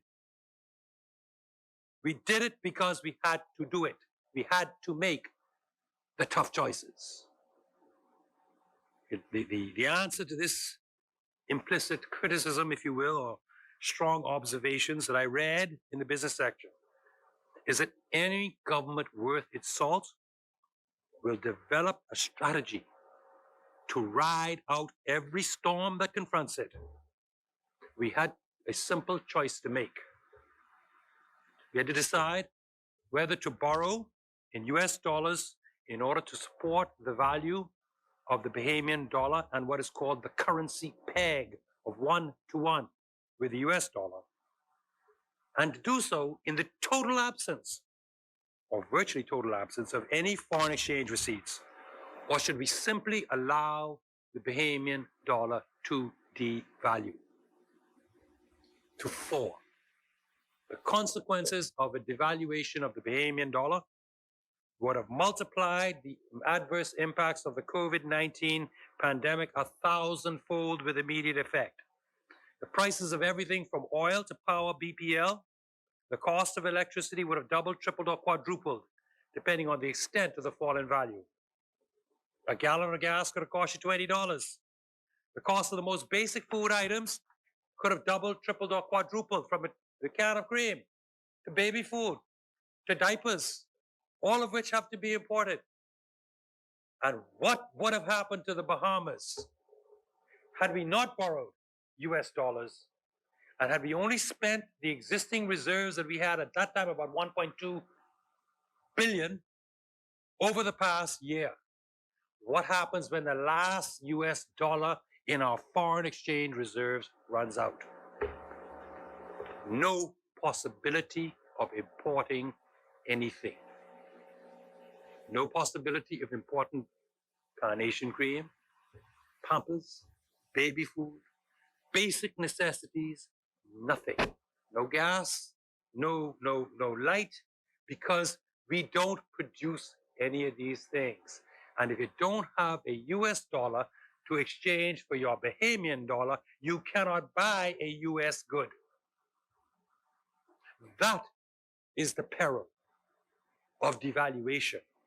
That is the peril that the government avoided thus far by consciously deciding to borrow the preponderance of all funds needed to ride out the storm in United States dollars. So that today, our foreign currency reserves stand, according to the central bank's report, in excess of $1.3 billion, more than enough to satisfy our immediate needs and sustain that peg. So they stated in their latest report. But the COVID year, in fact, referring to that report, it's the central bank's monthly economic and financial developments report. And their report for the month of January, which was published on the 1st of March, which has gotten lost in the shuffle of all these papers, but it's here somewhere. Reports really, it gives us a good summary of exactly what the consequences of this is the report. I printed it out. Monthly economic and financial developments, 2021 January, published and released on the 1st of March, 2021. But this gives a summary. It tells you exactly what happened last year fiscally. It says that during what I call the COVID year, 2020, total foreign arrivals to the Bahamas decreased by 75.2%. If you make $1 from every one of them, say you're a straw vendor, you made $1 from every one of them, you only got 25 cents. There was a 75.2% drop in air arrivals, but the bulk of our 7 million is about 5 or 6 million sea arrivals, and this is where you really got the hit. 74.3% drop in sea arrivals with the absolute shutdown of the cruise ship industry. Closing down Bay Street, closing down downtown Freeport. The central bank records further that adding, I guess, insult to injury or injury to injury, having lost 75% of our income and net foreign exchange intake from tourists right across the board over the year 2020. There was also a sustained loss of roughly $284 million in tax revenue, from Bahamians, coupled with, so that 284 included $229 million lost from VAT, 43.6 million lost from excise taxes, and 128 million. In addition to that, 284, $128 million lost from revenue from international trade. On top of that, we lost 9 million on real property taxes. So, Madam President, this is truly an instance where the Bahamas government was forced, like the ancient Israelites, to make brick from straw. We had to make brick without straw. We made it by the grace of God. We made it by the grace of God. Governments have to make difficult choices in difficult times. Our decision was to increase U.S. borrowings. It was the right decision. Made at the right time, for the right reasons, and for the right results. The members opposite call for more spending on social relief without acknowledging the more than $210 million plus that has already been plowed by the government into direct payments for unemployment benefits, job support, payroll support, food support, unemployment payments long after the legal entitlement to receive unemployment benefits had ceased. The government continued, and even this year, having spent $76 million supporting and making unemployment payments for persons who didn't have a legal entitlement to it anymore. The government further extended it this January by another $30 million, making $106 million for the unemployed. Yeah, I heard members opposite saying, "Yo, Lord, the single mothers don't have no help. Oh, they're not." Listen, when a government is spending hundreds of millions of dollars trying to help every single soul that they can possibly help, there are bound to be one or two or three or four who are going to fall through the cracks. You want to be an MP, sir? Give us the names. Take the credit for giving us the names. You give us the names. We will, I'm speaking to whoever it was, spoke about seeing a host of people who fell through. I said, sir, if you want to be an MP, give us the names. Give us the names. Give us the names. Please, you send them to me, okay? And by whichever means necessary. Courier pigeon, come bring them to my house. We can meet in an undisclosed location. I will take the list of the names. I will give them to the appropriate persons, and we will see that they are assisted. But I am saying, if you want to be an MP, and if you want to truly represent people, there are two different things to do. Either you can help someone directly, or you can tell them, I have placed your problem in the appropriate hands, and I will make sure that it is done. Well, you know, leader opposite, you and I have a good relation, and you know there are any number of times where I have responded as positively as I have possible to your requests. No, you know it's facts. I mean, we don't need to go there. Because I'm not trying to score a point on you. I'm trying to make the point that if you wish to responsibly represent people, don't just get a catalog of their woes. Do something for them. And if you can't do it yourself, go to where it can be done. In my view, to do anything other than that, Madam President, is just playing politics. You're feeling good standing up here talking, but you ain't helping no one. You ain't helping no one. Anyone who I have any information on who has fallen through the cracks, I have forwarded that information to the appropriate authority. Okay, I'm in politics. I ain't got my pocket's dead shallow. Yeah, dead shallow. Okay, dead shallow. I don't have no money like that. But I send information I have to whoever can help them, to get them help. Because the government is bigger than individuals. Other than that, if you were only standing here to talk and feel good, and so they could hear you down there, you ain't helping them. It's just playing politics. Stop it.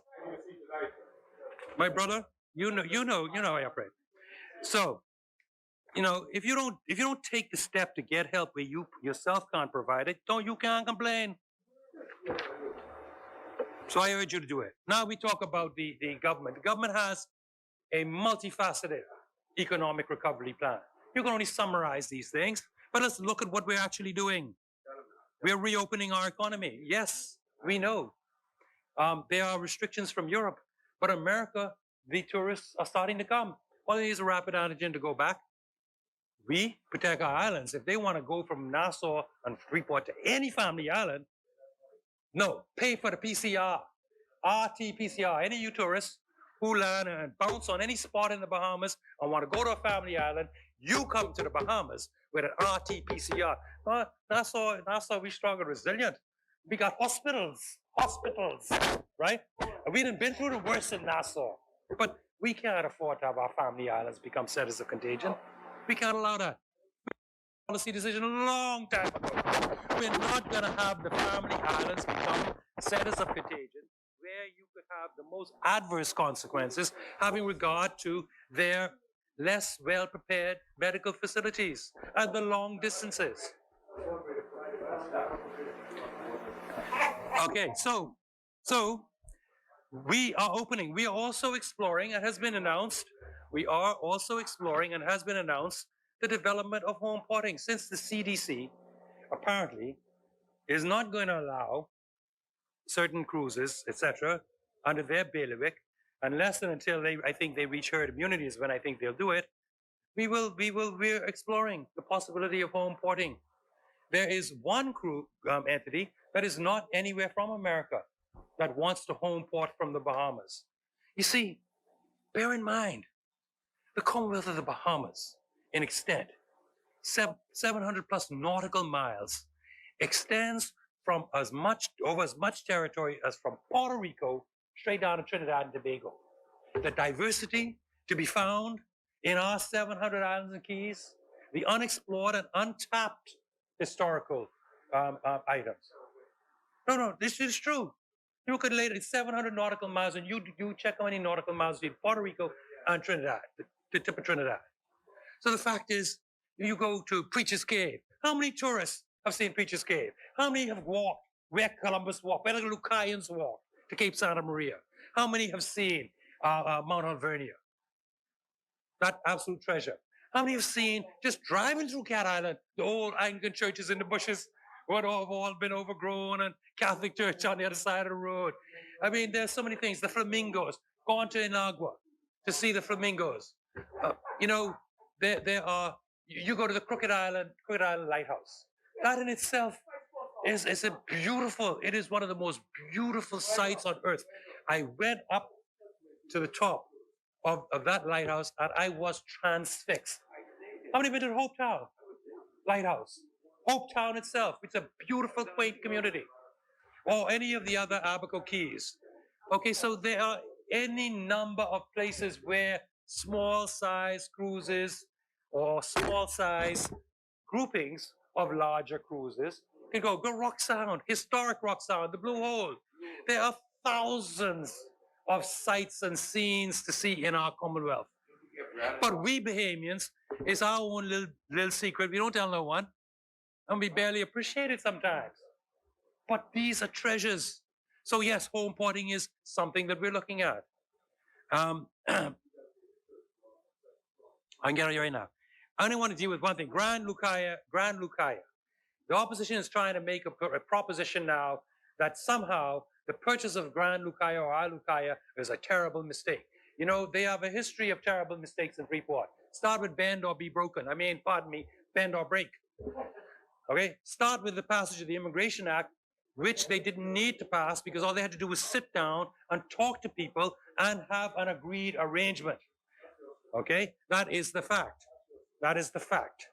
Okay, start with the 2005 abandonment of the heart of Freeport when the properties owned by the Driftwood Group, the Princess Hotel properties were totally damaged but not destroyed by the hurricane, and the driftwood good, collected the insurance money, walk away from the park, put a big fence around it, and that's it.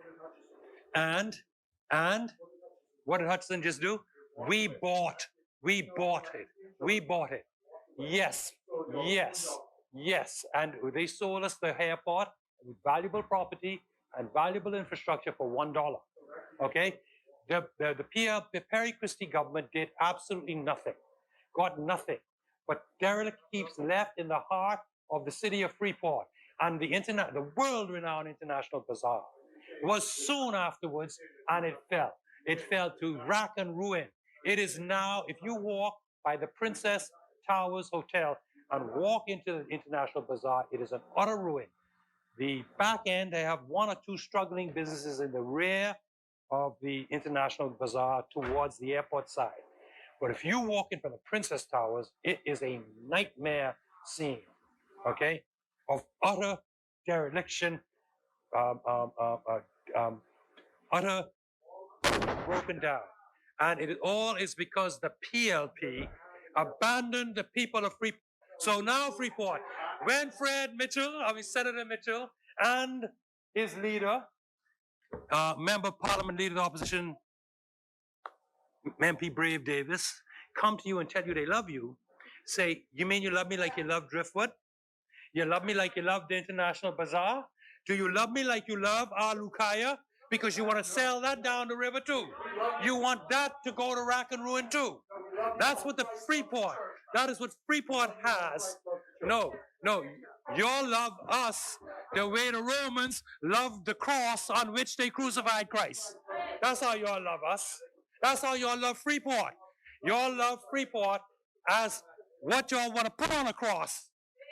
Okay? Because the fact of the matter is, member opposite, honorable member opposite, for any government to contemplate not purchasing the Alukaya properties in the circumstances that Freeport was in at the time would have been criminal neglect. It is not criminal neglect. We are doing what we can. We have an arrangement and we have an agreement for its development, and that will go ahead. That's okay. It still is not a ruined heap in the middle of Freeport. It still is not a ruined heap in the middle of Freeport. Anyway, I didn't get a chance to speak about the wonderful things my ministry has done because of the politics. And you have to go to church. We still have a quorum. But I don't want to keep you from the Lord. You need for the Lord to speak to you, not just call you, speak to you. Okay. Let us say the Free National Movement's economic plan includes the full redevelopment of the island of Grand Bahama as being essential to a full Bahamian resurgence. And the start of that is going to be the twin pillars of our investment in Freeport, the Alukaya properties and the airport. And the partners who are going to develop the port are going to develop that hotel property.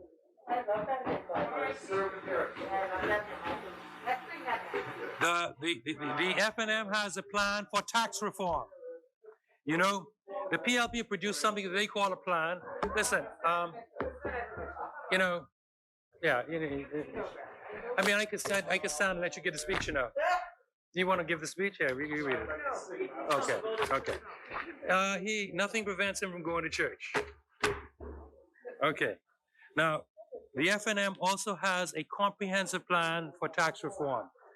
The members opposite have produced a quick fix pie from the sky, a pie in the sky plan they say will bring about economic transformation. Chiefly in this plan is a promise to reduce VAT to 10%. It seems that the PLP expect and plan to outdo even the ancient Israelites. Not only do they plan to make bricks without straw, they plan to make bricks without clay. Okay? Because this could only be a baseless promise made cynically to try to swing some voters. It is unachievable. It is unachievable because the fact is they will not be able to do that. They've already lost already $289 million in VAT has been lost this year based on the pandemic. And while the economy is still in recovery mode, the world will tell you it won't be until 2023, 2024 before you will have recovered from this pandemic. And so please, I would wish the members opposite would stop trying to swing some voters with a promise they know they cannot deliver upon. Not with any, because you won't have the money to pay the public service. You won't have the money. Okay. The F&M, we maxing the credit card out on social payments. Read the central bank report. Read the budget. Read what the central bank says. Oh, stop it. Anyway, you know, name calling, and you flip it. You had that on. No. Did you put the wrong part? You have the wrong mask on. You have the cartoons. Smooth. I'm trying to save your life, you know, and I didn't really want to talk it loud. I'm trying to save your life. Yeah, but you see. Though we have our differences, yet do I care for you. Though we have our differences, yet do I care for your life. When you put a mask on, it's been all over the place, and you put it on wrong. God knows what you put on yourself. I said, I try to hold the mask and not change it to you. But he's so argumentative. He don't even want to accept the time of day from me, man. Oh, Lord have mercy. Senator Mitchell. I know we're in the war zone, right? I know. Okay. The FNM, as part of its overall process of reform, is seeking to make business and life easier for everybody, business persons and ordinary Bahamians, hence digitization. But we will not make wild or unattainable promises that would be unfair to the people. We will be focused and deliberate and do what has to be done to improve their lives every day. And the Minister of Agriculture is doing a wonderful job in preparing us for the next pandemic. Okay, now my ministry has done much.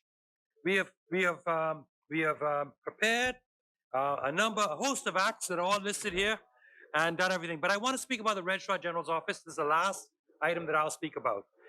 We are now at the cusp of a brand new day in the provision of corporate and financial services. A brand new day. Yes, for the past 3 years, we've been working on setting up an arrangement. COVID made 2 go to 3. We would have moved last year had it not been for COVID. With a company that is a major provider of internet-based digital financial services to one of our major financial service providers in this Caribbean region. And we've been working with them in the design of a system for the Bahamas. Cabinet approved 1.3 million, not crony capitalism, sir, but an investment in future economic power for this country, okay, by giving us, as it will, a world-class digital registry that will be able to compete with the digital services offered by any other country in this region to the financial sector, okay, and to Bahamian service providers. The system that our predecessors put in place was a partial fix that was a bad partial fix because it was loaded with imperfections, because it was not a system written by persons who had the capacity and the experience. Talking about pre-qualified bidders, we went to those who we knew had the experience and the track record. And we've worked with them these past 3 years, COVID taking out a whole year, and we are now at the initiation phase where they will be brought on board. I've sent the draft contract to senior officials for a final go-through because I was ready to tell the PS signed it right away. And I said, let my senior officials have their say first. So I sent that to them, but Cabinet has already approved the money. It's simply a question of them doing the job that they do so very well. And we will be off and running at the Registrar General's office with a world-class, it'll take some time because the former system had left with two systems. Anything incorporated before then couldn't be dealt with digitally. So you had to go and do your digital stuff, stuff you incorporate later, and then walk over and give a check across the counter. That's all going to be eliminated. All of that ancient information of companies incorporated in the 30s, 40s, 50s, 60s, 70s will be uploaded into the new system. Over time, we will have one homogeneous, complete data system for financial and corporate services that will benefit every Bahamian and Bahamian service providers. Land registration is coming. We have a separate enactment to deal with that. Lastly, I'll say that the Supreme Court is moving now, having recommenced under the able leadership of the Chief Justice to implement a case management system that will allow for the digital filing of all court proceedings. So when you're preparing a pleading, counsel will only have to prepare one, maybe two versions. One to keep, one to file. That one file is there, and then that will be uploaded, and one hard copy of every filing will be kept in the registry. But all of the filings of all the documents will be sent to other parties digitally and received digitally. So all this idea about serving hard documents is going to go out of the window within the space of the next year, year and a half.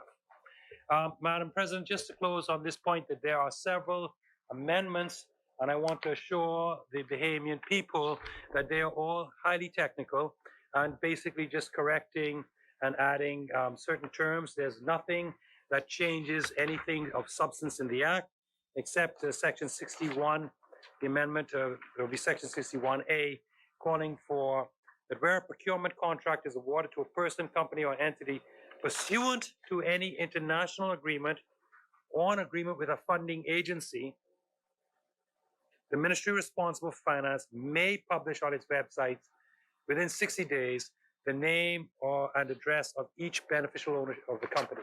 And this really is to satisfy international requirements that they of course, this whole issue of ascertaining beneficial ownership has become the core issue of, apart from taxing. The other issue is beneficial ownership information throughout the world. It's just almost like, we must know everything. And so to accommodate international lending for public procurement purposes, and we get them all the time through the IDB, etc., the American Development Bank, through the Caribbean Development Bank, and other. We get European EDF funding, that's the European Development Fund, through our relationship in the CARICOM, that is the CARICOM, and as a member of the Organization of African and Caribbean and Pacific States. So we do receive funding from the international community, and I must say that in terms of state-to-state financing and funding, the European Union has been a true blessing to the whole Caribbean region for decades. Now, never mind that, they get a little, they want to, tell you, we want this or we want that. They have been the most generous donors to the Caribbean region, African and Pacific region, of any grouping of nations on this planet. So, yeah, but not every European country was a colonialist power. Remember that. Yet all contribute. So these amendments will be moved during the committee stage. Madam President, in wrapping up, I thank everybody for the quality of their presentations. I think we had a healthy debate, and yes, it does include you, sir. But when you see me telling you to put your mask on straight, listen in future, okay? I don't want anything to happen to you. No. Yeah, I want only the best for you, okay? Except in Fox Hill. I want only the best for you, except in Fox Hill, okay? And the best for your party, except in the national elections, okay? Where I confidently hope and expect that you will continue to sit on that side of the table, and your party on that side of the right-hand side, the left-hand side of the speaker in the House. With that note, indeed, by and by. With that note, Madam Speaker, I move that the question now be put. The question is that the following bill be read in second.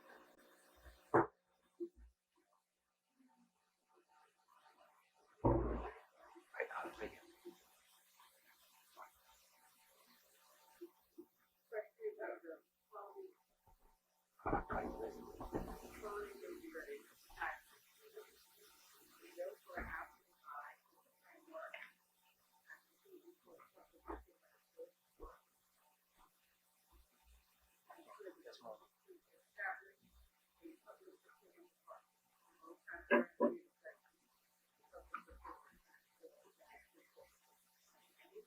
Aye. Mr. Clark, I need the bills. All the bills. I asked them. I asked since yesterday, you know.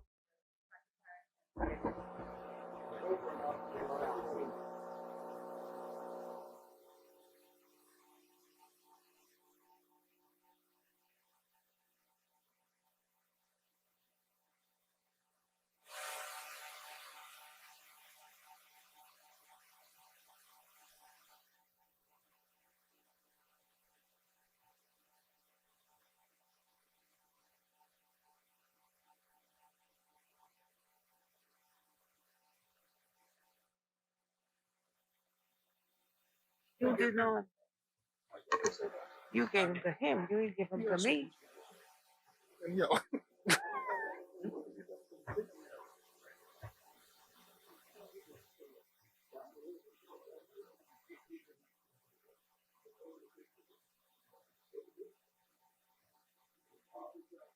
Okay, well, let me have them.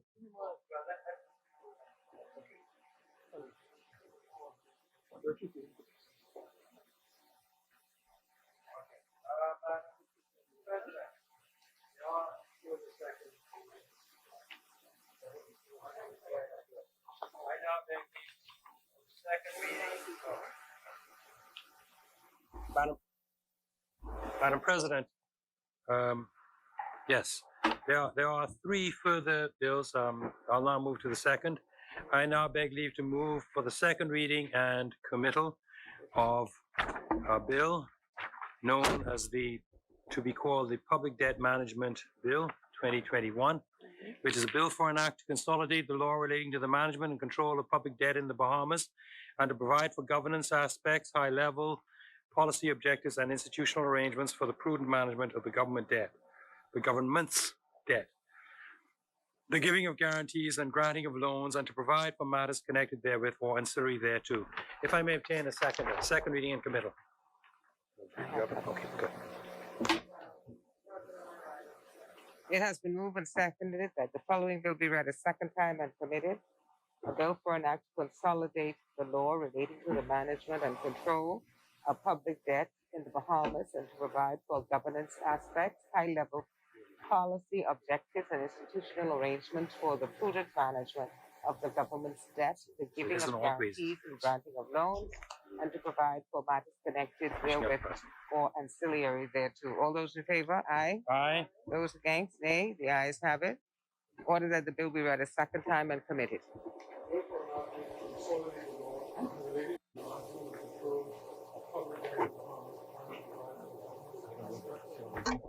Policy objectives. When we come to the committee stage, the procurement bill. Yeah, I'll need that for the committee stage. I have a copy. Thank you. Further second readings? Yes, Madam President. I beg leave to move for the second reading of a bill to be known as the Public Finance Management Act, which is a bill for an act to provide for the control and management of public finance, for the operation of the consolidated fund, for the authorization of expenditures, for the administration of special funds, for the investment of public money, for internal audit, for the management of government property, for the preparation of the financial statements and reports on public entities, on public finances, for the accountability of public entities and government business enterprises, collection of revenue, and for transitional matters and consequential amendments, and to provide for matters connected therewith and incidental thereto. And I beg that the said bill be read a second time and committed. If I may obtain a second. Madam President, I rise second. Oh, yeah. Yeah.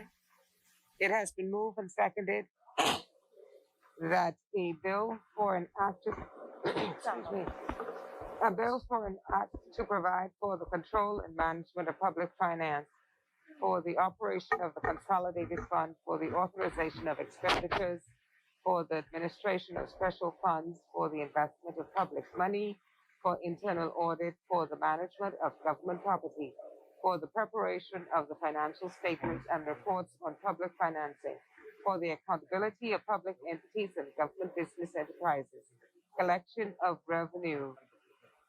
And I'm so sorry, I'm getting a lot of feedback from your conversation. Could you, thank you.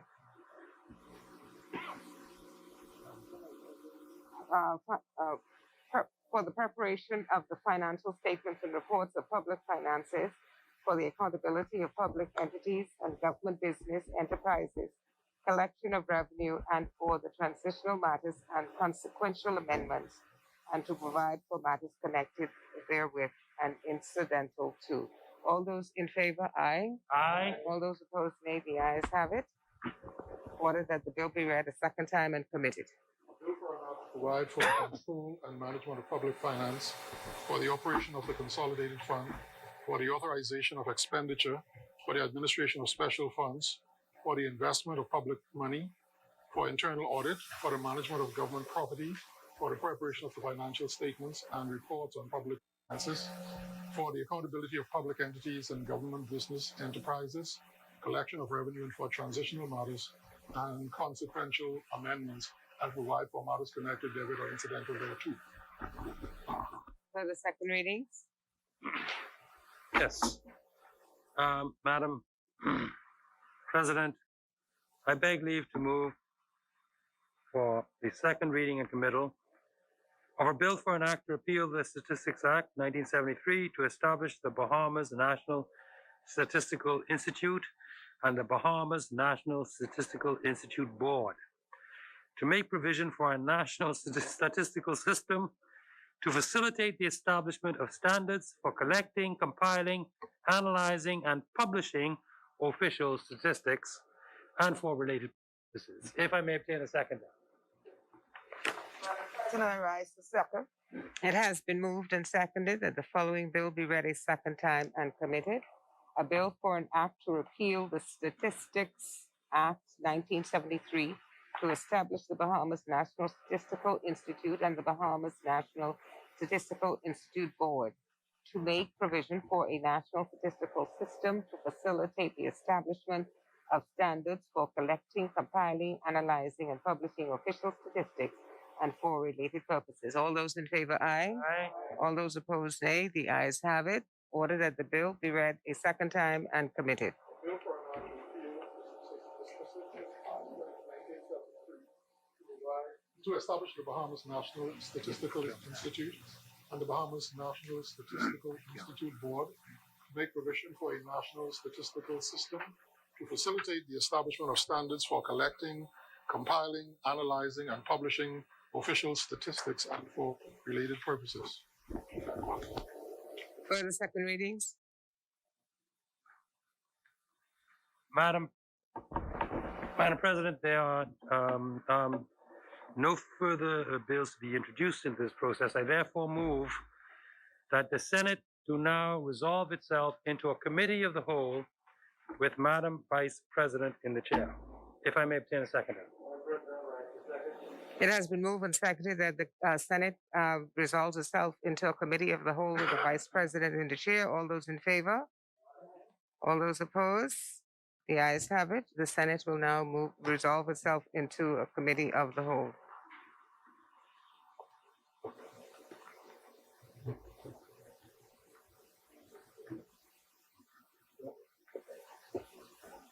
Okay.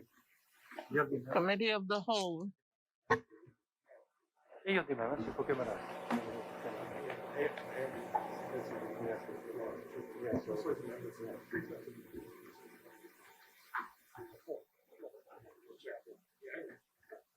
Yeah, just to be clear, there are the longest set of movements are to the public procurement bill, yes, followed by the public finance management bill, which is slightly shorter, and then there's a very clerical one for the statistics bill. Okay, Madam Chair, I beg leave to move that the long title for a bill for an act to provide for the framework and procedures for the public procurement of goods, Works and Services to establish a public procurement department to promote transparency and integrity in public procurement and for connected matters be agreed. If I may obtain a seconder. Is there a second?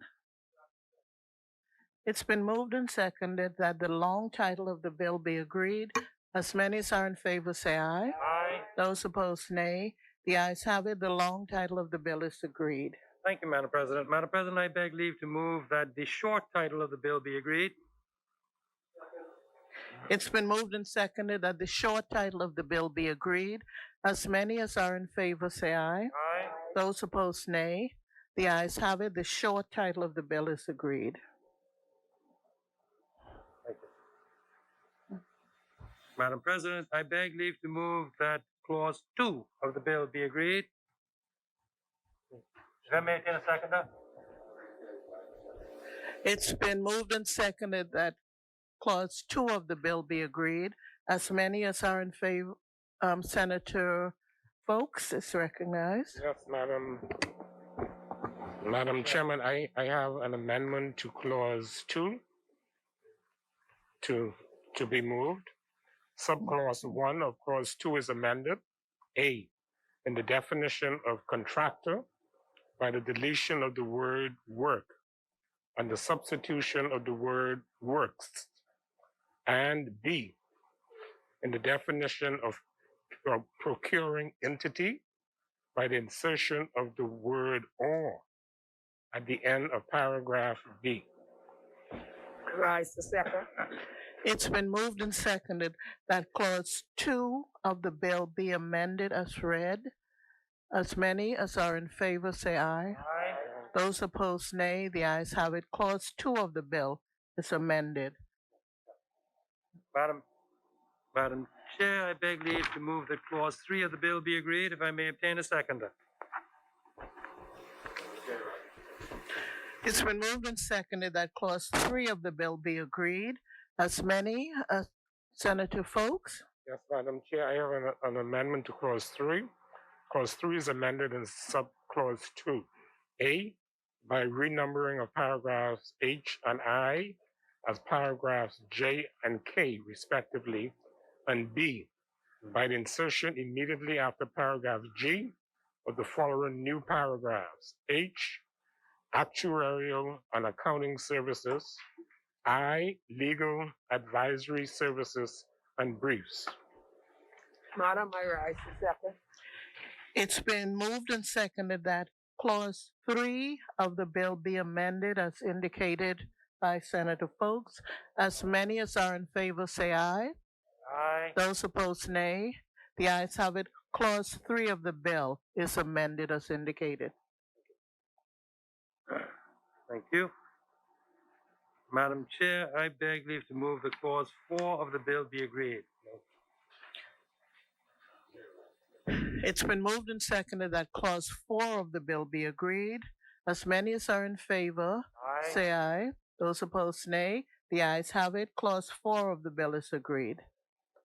Madam Chair, I beg leave to move that clause 5 of the bill be agreed. If I may obtain a seconder. It's been moved and seconded that clause 5 of the bill be agreed. As many as are in favor say aye. Aye. Those opposed, nay. The ayes have it. Clause 5. No. Is there an amendment? Yes. Clause 5? Okay, Senator Folks is recognized. Yes, Madam Chair, I wish to move the following amendment to clause 5. Subclause 2 of clause 5 is amended. A, in paragraph A, by deletion of the words 120 days and the substitution of the words 120 days.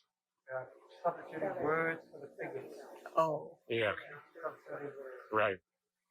B, in paragraph C, by the deletion of the word and. C, in paragraph D, 1, by deletion of the word 60 days, the numerals, and substitution of the word 60 days in writing. And 2, by the deletion of the full stop and substitution of the semicolon. D, in paragraph E, by the deletion of the question mark and by the quotation mark and substitution of the semicolon. E, In paragraph F, by deletion of the full stop and substitution of the words and F, by insertion immediately after paragraph F, the following new paragraph. G, comply with any regulations made by the minister with respect to procurement by public bodies. Madam President, I rise to second. It's been moved and seconded that Clause 5 of the bill be amended as indicated by Senator Folks. As many as are in favor, say aye. Those opposed, nay. The ayes have it. Clause 5 of the bill is amended.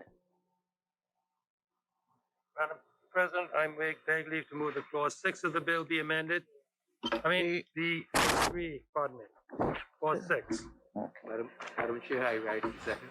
It's been moved and seconded that Clause 6 of the bill be agreed. As many as are in favor, say aye. Aye. Those opposed, nay. The ayes have it. Clause 6 of the bill is agreed. Madam Chair, I beg leave to move that clause 7 of the bill be agreed. Second. If I may obtain a second. Madam Chair, I rise to second. It's been moved and seconded that Clause 7 of the bill be agreed. As many, Senator Folks. Yes, Madam Chairman, I have an amendment to paragraph D of clause 7 is amended in subparagraph 7 by deletion of the words establish and maintain.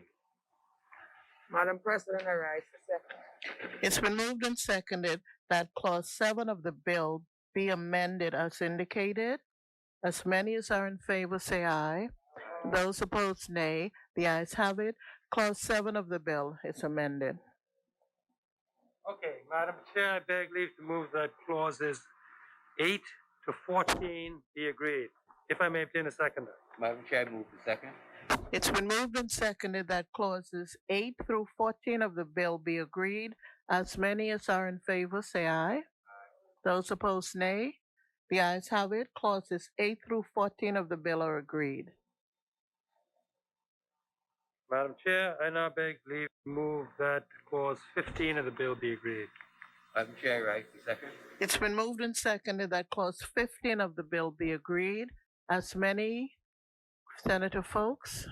Yes, Madam Chair, I move an amendment to clause 15. Subclause 2 of clause 15 is amended in paragraph C by deletion of the words the permanent secretary, and both permanent and secretary are in small caps, and substitution of the words the permanent secretary, which are both capitalized. There a second? Madam President, I rise to second. It's been moved and seconded that clause 15 of the bill be amended as indicated. As many as are in favor, say aye. Those opposed, nay. The ayes have it. Clause 15 of the bill is amended as noted, as indicated. Thank you, Madam President. Madam Chair, I beg leave now to move the clause 16 of the bill be agreed. If I may obtain a second. Madam President, I rise to second. It's been moved and seconded that clause 16 of the bill be agreed. As many, Senator Folks. Yeah, Madam Chair, I move an amendment to clause 16. Subclause 2 of clause 16 is amended by the insertion immediately after the words the minister shall of the words provide a written statement of his objection and shall, full stop. Madam President, I rise to second. It's been moved and seconded that clause 16 of the bill be amended as indicated. As many as are in favor, say aye. Aye. Those opposed, nay. Clause 16 of the bill is amended.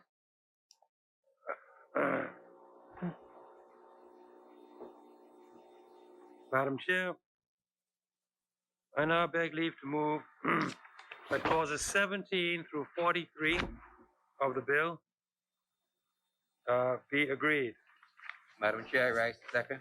It's been moved and seconded that clauses 17 through 43 of the bill be agreed.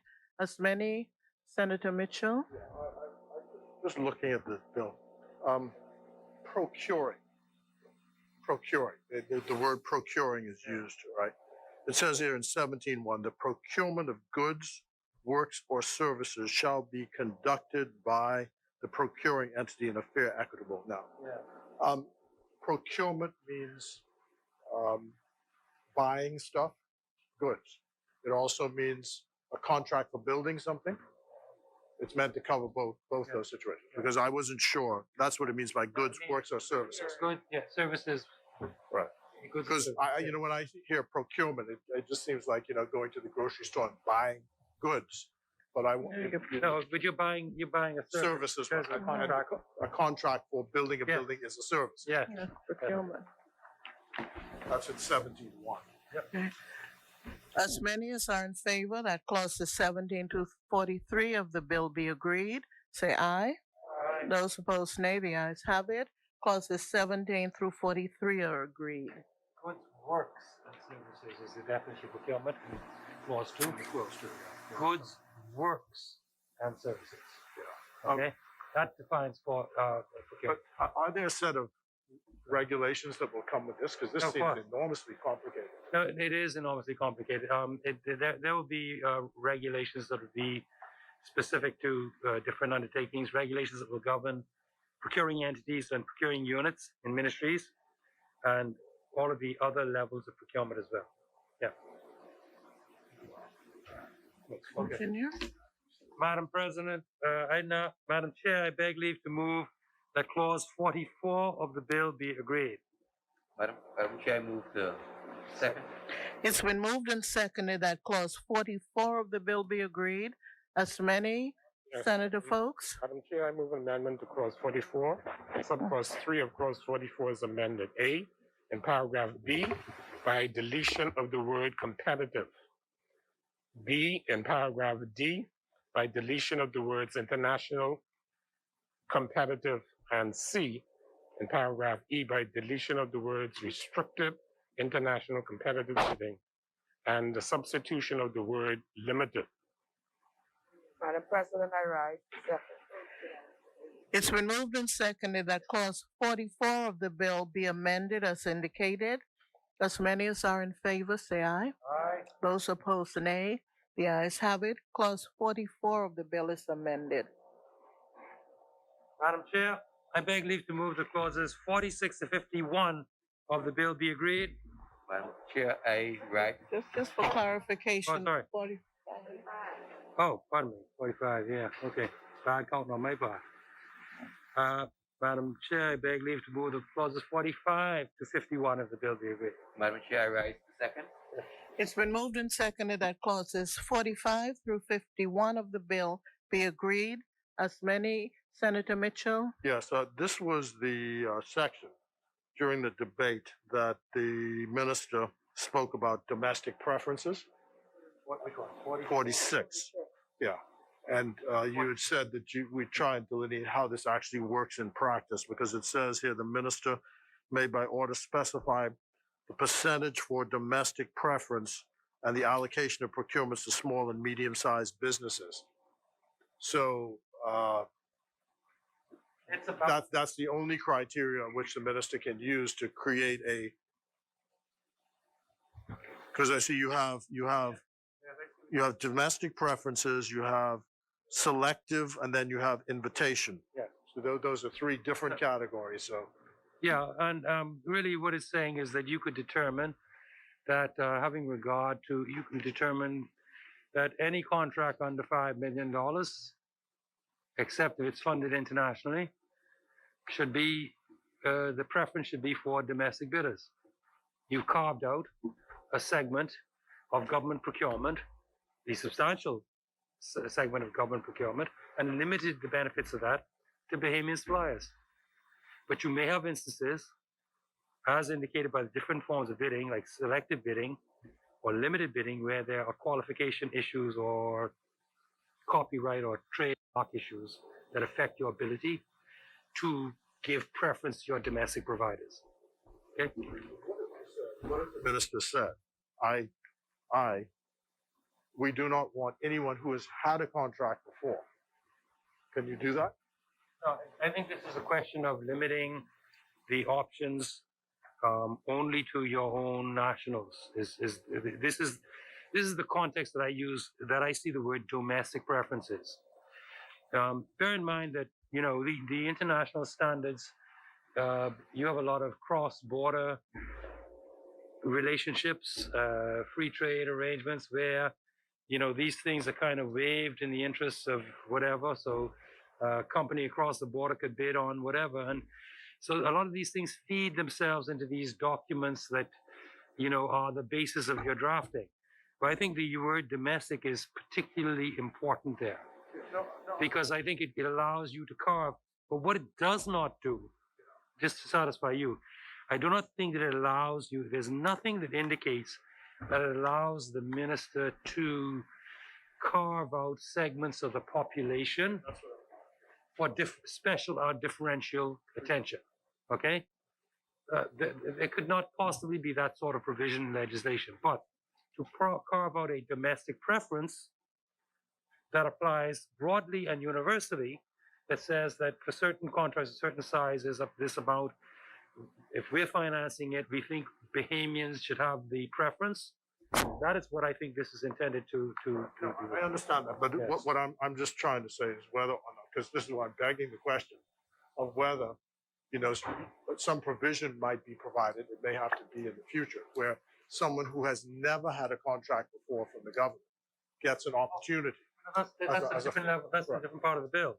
Okay, I just, That would be, no, that would be, you see, yeah, that's what yeah, I'm looking what I at. tried to show you is that there are parts of the bill where persons can be invited to put in a bid.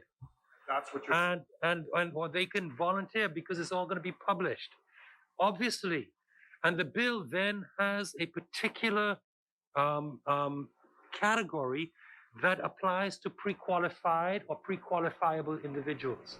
So it plainly anticipates that in the competitive bidding section, the pre-qualification of bidders is not a strict necessity, because elsewhere in that same section, there is something called a selective tendering that specifically limits the selective tender to pre-qualified bidders. So on that basis, just as a rule of construction, if you express one thing one place, then you don't express the contrary elsewhere. Therefore, it must be read consistently.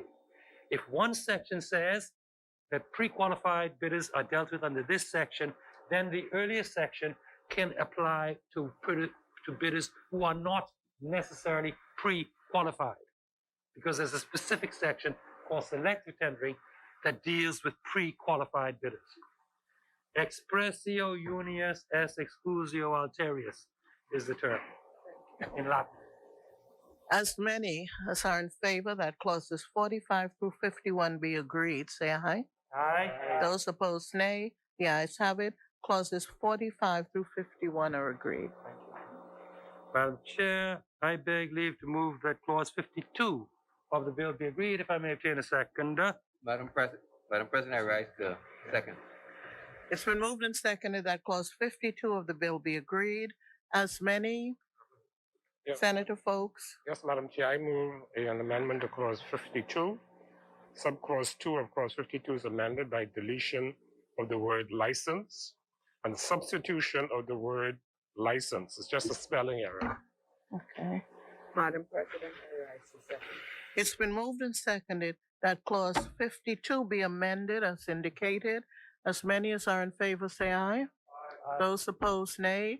The ayes have it. Yeah. Clause 52 is amended. Let me say, these amendments really must have been done, as I say, out of some kind of abundance of caution, because one is the English spelling of license and one is the American spelling of license. And it could easily have been dealt with under the mayor's approval. But I have very hardworking draftspersons, and they must have really thought hard about it. So we bow to them, but it seems like, you know. All right, Madam Chair, I now beg leave to move that clauses 53 through 55 be agreed, if I may obtain a seconder. Yes, you may, I rise to second. It's been moved and seconded that clauses 53 Right. through 55 be agreed. As many as are in favor, say aye. Aye. Those opposed, nay. The ayes have it. Clauses 53 through 55 are agreed. Madam Chair, I beg leave to move that clause 56 of the bill be agreed. Madam Chair, I rise to second. It's been moved and seconded that clause 56 of the bill be agreed. As many as are in Is there an amendment to 56? Yes, I mean, yes. I did say a amendment. Okay, yeah. Senator Folks? I'm trying to decipher. I think I figured out the amendment to clause 56. Clause 56 is amended in subclause 1 by deletion of the word the bidder and the substitution of the words the bidder. There's the bidder in the bill now is hyphenated. So they want to move the hyphen out so that it just reads the bidder.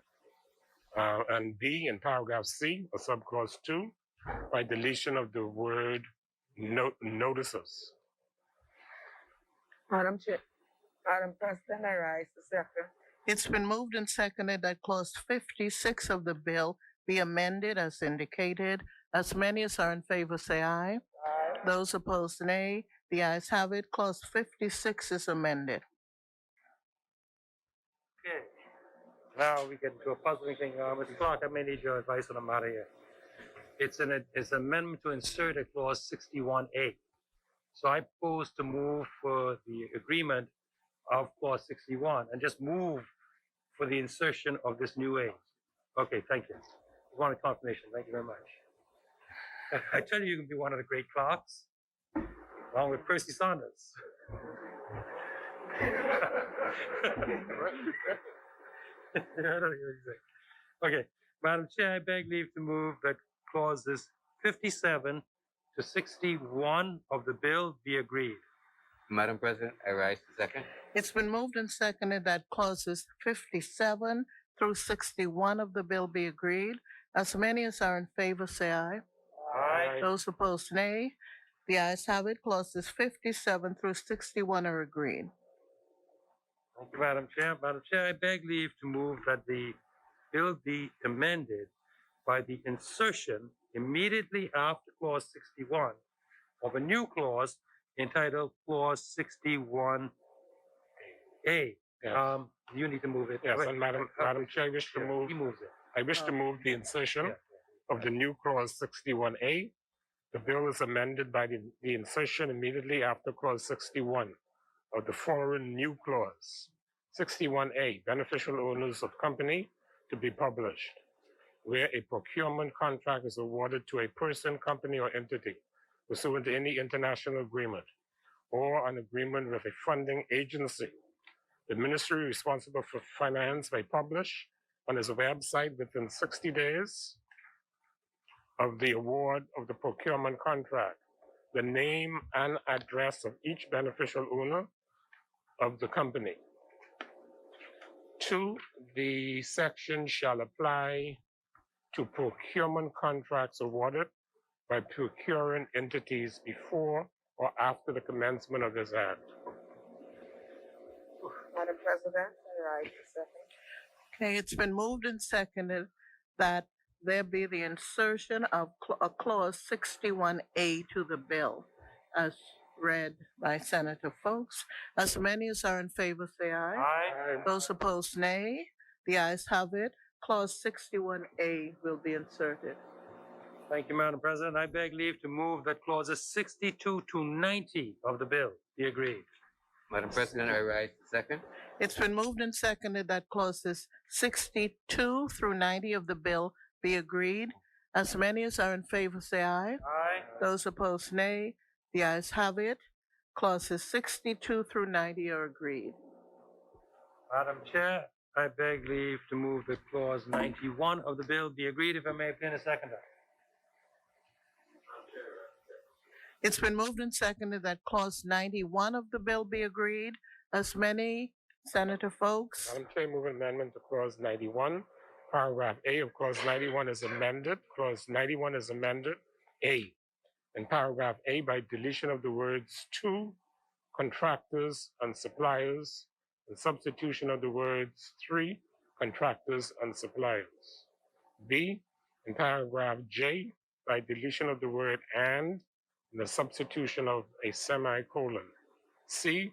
In paragraph K, by deletion of the full stop and substitution of the words and and D, by insertion immediately after paragraph K of the following new paragraph. I, the procedure, manner, or form of procurement carried out by the public bodies under Section 5. Madam President, I rise to second. It's been moved and seconded that clause 91 of the bill be amended as indicated by Senator Folks. As many as are in favor, say aye. Aye. Those opposed, nay. The ayes have it. Clause 91 is amended as indicated. This is the power to give regulations that will govern specific procurement activities at different levels and at different agencies. That's in addition to. Yeah. You'll see the amendment. Yes, it sets out additional powers. Okay, Madam President, I beg leave to move now that clauses 92 and 93 of the bill be agreed. If I may obtain a seconder. Madam President, rise to second. It's been moved and seconded that clauses 92 and 93 of the bill be agreed. As many as are in favor, say aye. Aye. Those opposed, nay. The ayes have it. Clauses 92 and 93 are agreed. Madam Chair, I beg leave to move that the first schedule to the bill be agreed. If I may obtain a seconder. It's been moved and seconded that the first schedule of the bill be agreed. As many as are in favor, say aye. Those opposed, nay. The ayes have it. The first schedule of the bill is agreed. Madam Chair, I beg leave to move that the second schedule of the bill be agreed. If I may obtain a seconder. It's been moved and seconded that the second schedule to the bill be agreed. As many as are in favor, say aye. Those opposed, nay. The ayes have it. The second schedule of the bill is agreed. Thank you, Madam Chair. I now beg leave to move that the third schedule to the bill be agreed. If I may obtain a seconder. It's been moved and seconded that the third schedule of the bill be agreed. As many as are in favor, say aye. Those opposed, nay. The ayes have it. The third schedule is agreed. Senator Bethel? Yeah, thank you, Madam Chair. I beg leave to move that the bill in its entirety be agreed. Is there a second? Is there a seconder? It's been moved and seconded that the bill in its entirety be agreed. As many as are in favor. Aye. Those opposed, nay. The ayes have it. The bill in its entirety with amendments is agreed. Very good. Madam Chair, now move on to the next bill. Okay.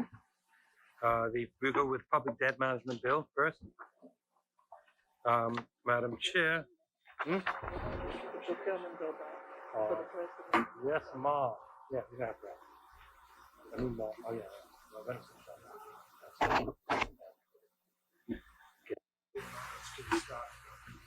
It's only a minor technical thing. Yeah, no, nothing more to public procurement. There's some amendments to the Public Finance Management Bill. Right there, yeah. Once again, they're very technical. Yeah. So what we're going to do is we'll deal with this and then Public Finance Management and then this. Madam Chair, I beg leave to move for that the long title of a bill for an act to consolidate the law relating to the management and control of public debt in the Bahamas and to provide for governance aspects, high-level policy objectives, and institutional arrangements for the prudent management of the government's debt, the giving of guarantees and granting of loans, and to provide for matters connected therewith or ancillary thereto be agreed, if I may obtain a seconder. Okay, it's been moved and seconded that the long title of the bill be agreed. As many as are in favor, say aye. Aye. Those opposed, nay. The ayes have it. The long title of the bill is agreed. Madam Chair, I beg leave to move that the short title of the bill be agreed. If I may obtain a seconder. It's been moved and seconded that the short title of the bill be agreed. As many as are in favor, say aye. Those opposed, nay. The ayes have it. The short title of the bill is agreed. Madam Chair, I beg leave to move that clauses 2 through 71 of the bill be agreed. If I may obtain a seconder. Rise the second, Madam Chair. It's been moved and seconded that clauses 2 through 71 of the bill be agreed. As many as are in favor say aye. Aye. Those opposed, nay. The ayes have it. Clauses 2 through 71 of the bill are agreed. Madam Chair, I beg leave to move the schedule to the bill be agreed. Rise the second, Madam Chair. Thank you. It's been moved and seconded that the schedule to the bill be agreed. As many as are in favor say aye. Aye. Those opposed, nay. The ayes have it. The schedule to the bill is agreed. Madam Chair, I beg leave to move that the bill in its entirety be agreed. I rise the second, Madam Chair. It's been moved and seconded that the bill in its entirety be agreed. As many as are in favor say aye. Aye. Those opposed, nay. The ayes have it. The bill in its entirety is agreed. Moving on now, Madam Chair, to the statistics bill. Yeah. Oh, no, let's go to public debt, public finance. Public, man. I need public finance management. I don't have public, yeah, I need public use. Thank you. The gremlin has grabbed it, yeah, I guess. It was here. Oh, you have an A. No, there were only two. No, that's, there were only two. There were two stacks. Oh, your copy. Thank you.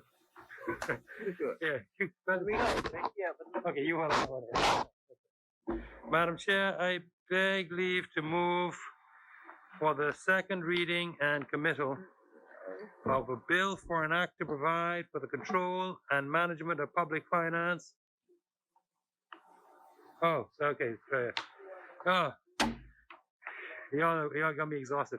Madam Chair, I beg to leave to move that the long title of a bill for an act to provide for the control and management of public finance for the operation of the Consolidated Fund, for the authorization of expenditure, for the administration of special funds, for the investment of public money, for internal audit, for the management of government property, for the preparation of the financial statements and reports on public finances, for the accountability of public entities and government businesses, enterprises, collection of revenue, and for transitional matters and consequential amendments, and to provide for matters connected thereto and incidental therewith.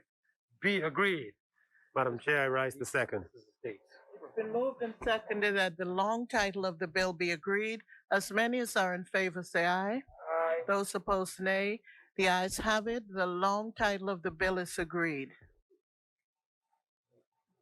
Thank you, Madam President. Let me see this. That first one is closed. Okay, Madam President, I beg leave to move that the short title and commencement of the bill should be agreed. Madam Chair, I rise the second. It's been moved and seconded that the short title and commencement of the bill be agreed. As many as are in favor say aye. Aye. Those opposed, nay. The ayes have it. The short title and commencement of the bill is agreed. Thank you very much, Put this Madam here. Chair. I now beg leave to move that clauses 2 through 112 of the bill be agreed. Madam Chair, I rise the second. It's been moved and seconded that clauses 2 through 112 of the bill be agreed. As many as are in favor say aye. Aye. Those opposed, nay. The ayes have it. Clauses 2 through 112 are agreed. Thank you, Madam Chair. I now beg leave to move that clause 113 of the bill be agreed. If I may obtain a second. Madam Chair, I rise the second. It's been moved and seconded that clause 113 of the bill be agreed. As many. Is there? Aye. No. Is there an amendment? Okay. I just moved that, yeah. Yes, Madam Chair, I have an amendment to clause 113. Clause 113 is amended by deletion and substitution of paragraph A as follows. A, in relation to an application for a tax compliance certificate, knowingly furnishes particulars that are materially incomplete, false, and intended to deceive. Madam. President, I rise the second. It's been moved and seconded that clause 113 be amended as indicated. As many as are in favor say aye. Aye. Those opposed, nay. The ayes have it. Clause 113 of the bill is amended. Madam Chair, I beg leave to move the clause 114 of the bill be agreed. You may obtain a second. I rise to second, Madam It's Chair. been moved and seconded that clause 114 of the bill be agreed. As many, Senator Folks? Madam Chair, I have an amendment to clause 114. Clause 1 of clause 114 is amended. A, by the insertion immediately before the word shall not of the words who is employed in a revenue and taxing agency. B, by the deletion of the words the permission in writing and the substitution of the words written authorization. And C, in paragraph B2, by deletion of the words contract officer and the substitution of the words other person with responsibility for public resources. Madam President, I rise to second. It's been moved and seconded that clause 114 of the bill be amended as indicated. As many as are in favor say aye. Aye. Those opposed, nay. The ayes have it. Clause 114 is amended. Madam Chair, I beg leave to move the clauses 115 through 121 inclusive be agreed. If I may obtain a second. I rise to second, Madam Chair. It's been moved and seconded that clauses 115 through 121 be agreed. As many as are in favor say aye. Aye. Those opposed, nay. The ayes have it. Clauses 115 through 121 are agreed. Thank you, Madam Chair. I beg leave to move that clause 122 be agreed. Yes, be agreed. I rise to second, Madam Chair. It's been moved and seconded that clause 122 be agreed. As many, Senator Folks? Madam Chair, I have an amendment to 122. Clause 122 is amended. A, by deletion of the words person or entity and the substitution of the word offender. And B, by the deletion of the words conviction has been entered by the court and substitution of the words the person has been convicted and the time period to file an appeal has expired or the conviction has been upheld on appeal. Madam President, I rise to second. It's been moved and seconded that clause 122 be amended as indicated. As many as are in favor say aye. Aye. Those opposed, nay. The ayes have it. Clause 122 is amended. Thank you, Madam Chair. I beg leave to move that clauses 123 to 132 be agreed. If I may obtain a seconder. I rise to second, Madam Chair. It's been moved and seconded that clauses 123 through 132 be agreed. As many as are in favor say aye. Aye. Those opposed, nay. The ayes have it. Clauses 123 to 132 are agreed. Madam Chair, in order not to be a jack in the box, I would like to make the following motion that the schedules to the Act, and I'm going to list them, commencing on page 78 thereof, being the first, second, third, fourth, fifth, sixth, seventh, eighth, ninth, 10th, 11th, 12th schedules, ending on page 88, be agreed. If I may obtain a seconder. Madam Chair, I rise to second. It's been moved and seconded that the schedules, all the schedules to the bill be agreed. As many as are in favor, say aye. Aye. Those opposed, nay. The ayes have it. The schedules to the bill are agreed. 1 to 12 are agreed. The schedules 1 to 12 are agreed. Thank you so very much, Madam Chair, for your excellent assistance. I now have pleasure in moving that the bill in its entirety be agreed. If I may obtain a seconder. It's been moved and seconded that the bill in its entirety be agreed. As many as are in favor, say aye. Aye. Those opposed, nay. The bill, the ayes have it. The bill in its entirety with amendments is agreed. Okay, Madam Chair, I beg leave to move that the long title of a bill for an act to repeal the Statistics Act 1973 to establish the Bahamas National Statistical Institute and the Bahamas National Statistical Institute Board to make provision for a national statistical system to facilitate the establishment of standards for collecting, compiling, analyzing, and publishing official statistics and for related purposes, be agreed. If I may obtain a second.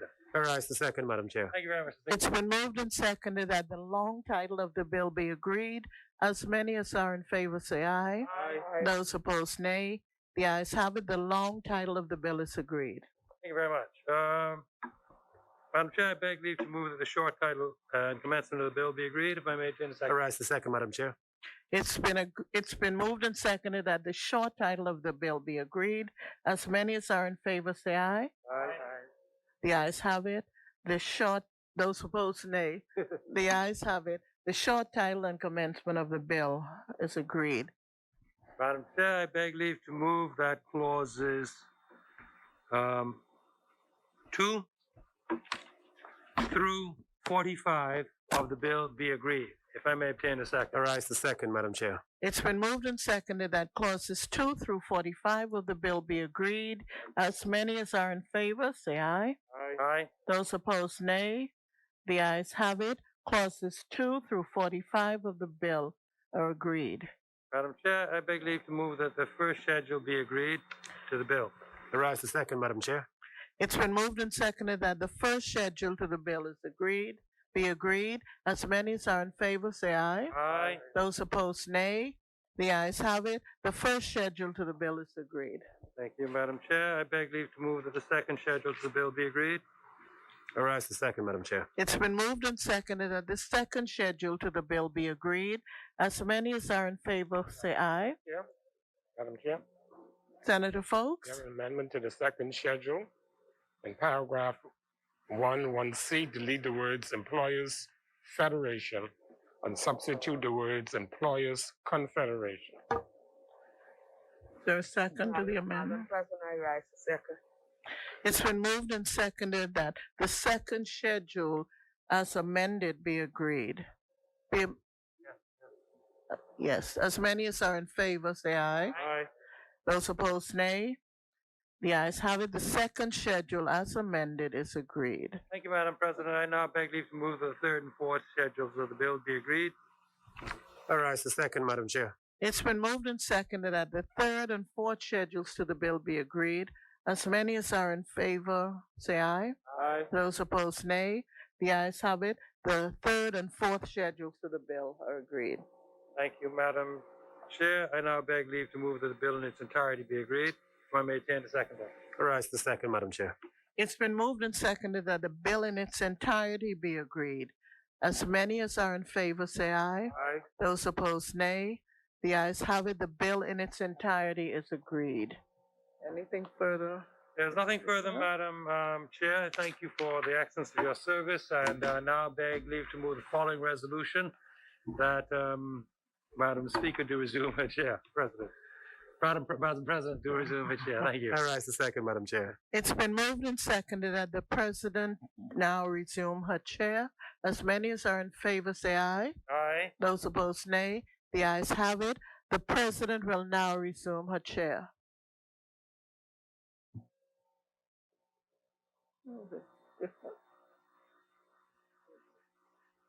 I don't remember which one. Yes. Oh, check the call. I didn't know that.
You should have, who has?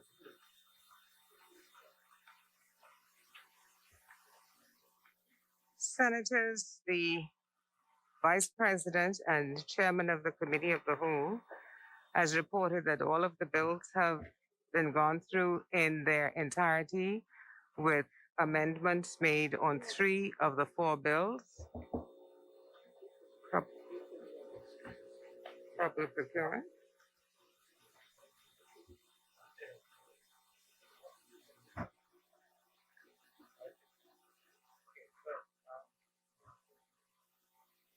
No.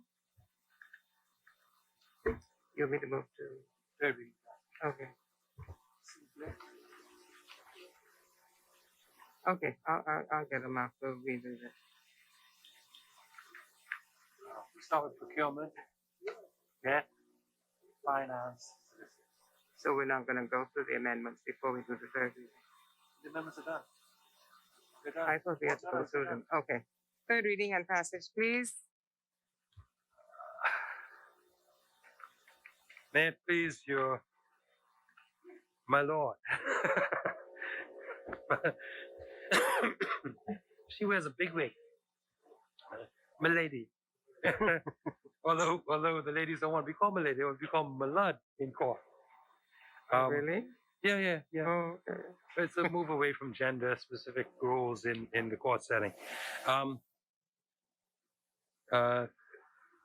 Madam President, I now beg leave to move for the third reading and passage of the following bill as amended in committee.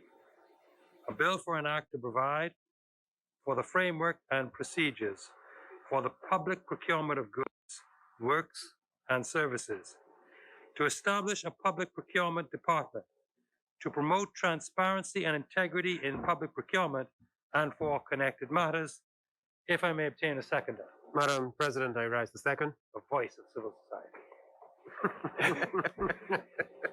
It has been moved and seconded that the following bill be read a third time and passed. A bill for an act to provide for the framework and procedures for the public procurement of goods, works, and services, to establish a public procurement department, to promote transparency and integrity in public procurement and for connected matters. As many as in favor? Aye. All those opposed? The ayes have it. Clerk reads bill a third time. Order that the bill be read a third time. To establish a public procurement department to promote transparency and integrity in public procurement and for connected matters. Order that the bill be read a third time. Okay, wait a minute. Order that the bill. That's what I was about to do. Okay, order that the bill do now pass and be known as, the title be known as the Public Procurement Act 2020. 21. Why you have, I thought, but I have 21 here. For the third reading. Thank you, Madam President. I now beg leave to move that the following bill was not amended. Was not amended, right? Dead man. No. A bill for an act to consolidate the law relating to the management and control of public debt in the Bahamas and to provide for governance aspects, high-level policy objectives, and institutional arrangements for the prudent management of the government's debt, the giving of guarantees and granting of loans, and to provide for matters connected thereto or therewith or ancillary thereto. Be read a third time and committed, if I may, be read a third time and passed, if I may obtain a seconder. Madam President, I rise the second. We all slip. It's been moved and seconded that the following bill be read a third time and passed. A bill for an act to consolidate the law relating to the management and control of public debt in the Bahamas and to provide for governance aspects, high-level policy objectives, and institutional arrangements for the prudent management of the government's debt, the giving of guarantees and granting of loans, and to provide for matters connected therewith or ancillary thereto. Order that the bill, as many, Aye. those opposed, nay, none. The ayes have it. Order that the bill be read a third time and passed. Bill for an act to consolidate the law relating to the management and control of public debt and provide for governance aspects, high-level policy objectives, and future arrangements for the prudent management of the government's debt, the giving of guarantees and granting of loans, and to provide for matters connected therewith or ancillary. Order that the bill do now pass and the title be declared as the Public Debt Management Bill 2021. Thank you very much, Madam President.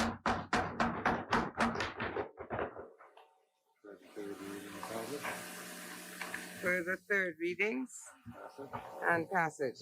Thank you, Madam President.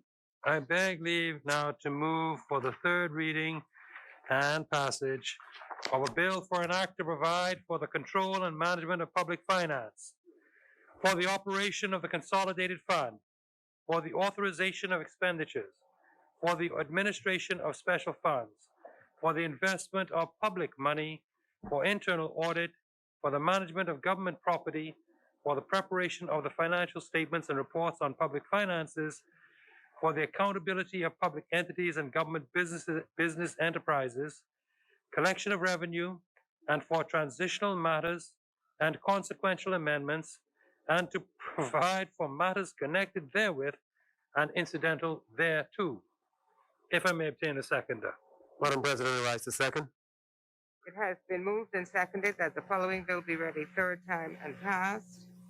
A bill for an act to provide for the control and management of public finance, for the operation of the consolidated fund, for the authorization of expenditures, for the administration of special funds, or the investment of public money, for internal audit, for the management of government property, for the preparation of the financial statements and reports on public finances, for the accountability of public entities and government business enterprises, collection of revenue, and for transitional matters and consequential amendments, and to provide for matters connected therewith and incidental thereto. As many as are in favor. Aye. Those opposed, nay. The ayes have it. Order that the bill do now pass and the title be read a third time. A bill for an act to provide for the control and management of public finance, for the operation of the consolidated fund, for the authorization of expenditures, for the administration of special funds, for the investment of public money, for internal audit, for the management of government property, for the preparation of the financial statements and reports on public finances, for the accountability of public entities and government business enterprises, collection of revenue, and for transitional matters and consequential amendments, and to provide for matters connected therewith and incidental thereto. Order that the bill do now pass and the title of the bill be Public Finance Management Act 2021. For the third reading. There are no further third readings. Oh, statistics bill. Yes, okay. I really got it here. Yeah, it's right here. Madam President, beg leave to move now for the third reading and passage of a bill for an act to repeal the Statistics Act 1973 to establish the Bahamas National Statistical Institute and the Bahamas National Statistical Institute Board, to make provision for a national statistical system, to facilitate the establishment of standards for collecting, compiling, analyzing, and publishing official statistics, and for related purposes, as amended in committee, be read a third time and committed. If I may obtain a seconder. Madam President, I rise to second. And passed, a third time and passed. Please second that again. Yeah. Madam President, I rise to second. Thank you. It has been moved and seconded the following bill be read a third time and passed. A bill for an act to repeal the Statistics Act 1973 to to establish the Bahamas National Statistical Institute and the Bahamas National Statistical Institute Board, to make provisions for a national statistical system to facilitate the establishment of standards for collecting, compiling, analyzing, and publishing official statistics and for related purposes. All those in favor? Aye. Aye. All those opposed? Nay. The ayes have it. Order that the bill be read a third time and passed. A bill for an act to repeal the Statistics Act of 1973 to establish the Bahamas National Statistical Institute and the Bahamas National Statistical Institute Board, to make provision for a national statistical system to facilitate the establishment of standards for collecting, compiling, analyzing, and publishing official statistics and for related purposes. Order that the bill to now pass and the title be declared Statistics Bill 2021. Further third reading? No further third reading, Madam President. Thank you. We will refer to our agenda. Where's my agenda? Oh.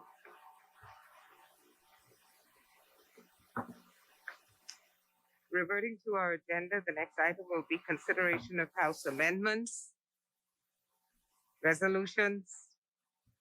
This Madam President, I now beg leave to move that the Senate adopt the following resolution.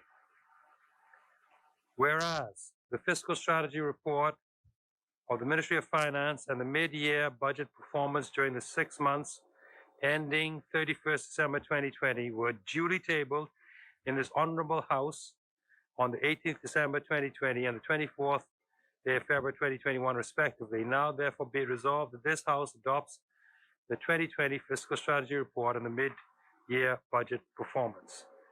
Madam President, as foreshadowed, this should be a simple up and down vote without a debate because we agreed with consent of the members opposite to debate the bills and the resolution in one compendium. So I therefore move that the question now be put. Oh, I need a second to press. Sorry. Yeah. Madam President, I rise. Okay. It has been moved and seconded. He Yeah, seconded give you a it. second. Second it. He did. Seconded it? Yes, he did. Okay, you seconded it. Say it again. Let's get it clear. Madam President, I move. I rise to second. Yeah. Give it the yawn. Okay. Okay. Whereas it has been moved and seconded, whereas the fiscal strategy report of the Ministry of Finance and the mid-year budget performance during the 6 months ending 31st December 2020 were duly tabled in this honorable House on the 18th December 2020 and on the 24th of February 2021, respectively. Now, therefore, be it resolved that this House adopts the 2020 fiscal strategy report and the mid-year budget performance. All those in favor? Aye. All those opposed? Nay. What? You want a division? No. Okay. Yeah, I wasn't sure they were serious. The ayes have it. The resolution adopted. We see you, huh? Okay. So, he signed it already. Okay. Uh-huh.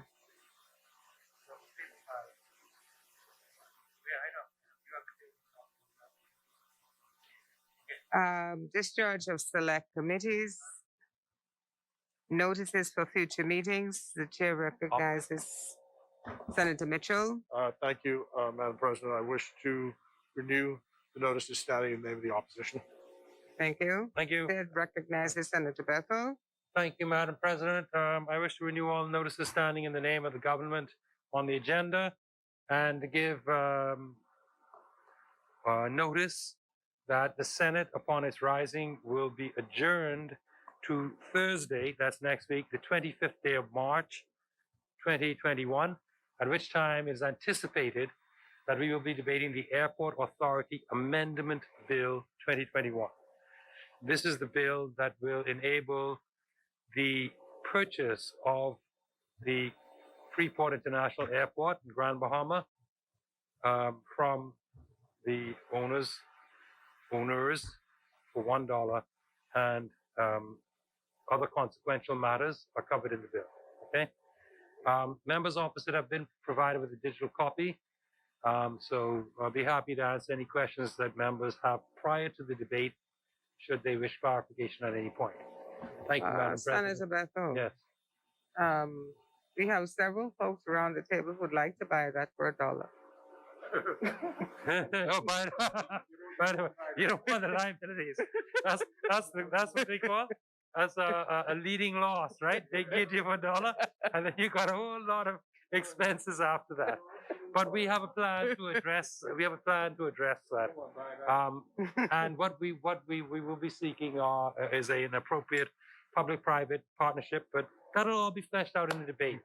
I mean, we've gone on this road before with the Linden Pinning Airport, and we see that we have a jewel of the Caribbean, considered the jewel of Caribbean airports. So it's done for LPIA. It sure could be done for Cecil Wallace Whitfield International Airport. Oh, okay. This is my head. Thank you very much. In your head. What is the clerk's adjournment? Oh, yes. You Madam want, President. you want to stay? I just had a moment of inspiration, you see. I had to sit back and take a deep breath on that one. Madam President, I beg leave to move that the Senate, on its rising, be adjourned to 10 a.m. in the forenoon on Thursday, the 25th day of March, 2021. If I may obtain a seconder. It has been moved and seconded that the Senate on its rising adjourn until the 25th day of March 2021 at 10 a.m. in the forenoon. All those in favor? Aye. All those opposed? The ayes have it. The Senate is adjourned.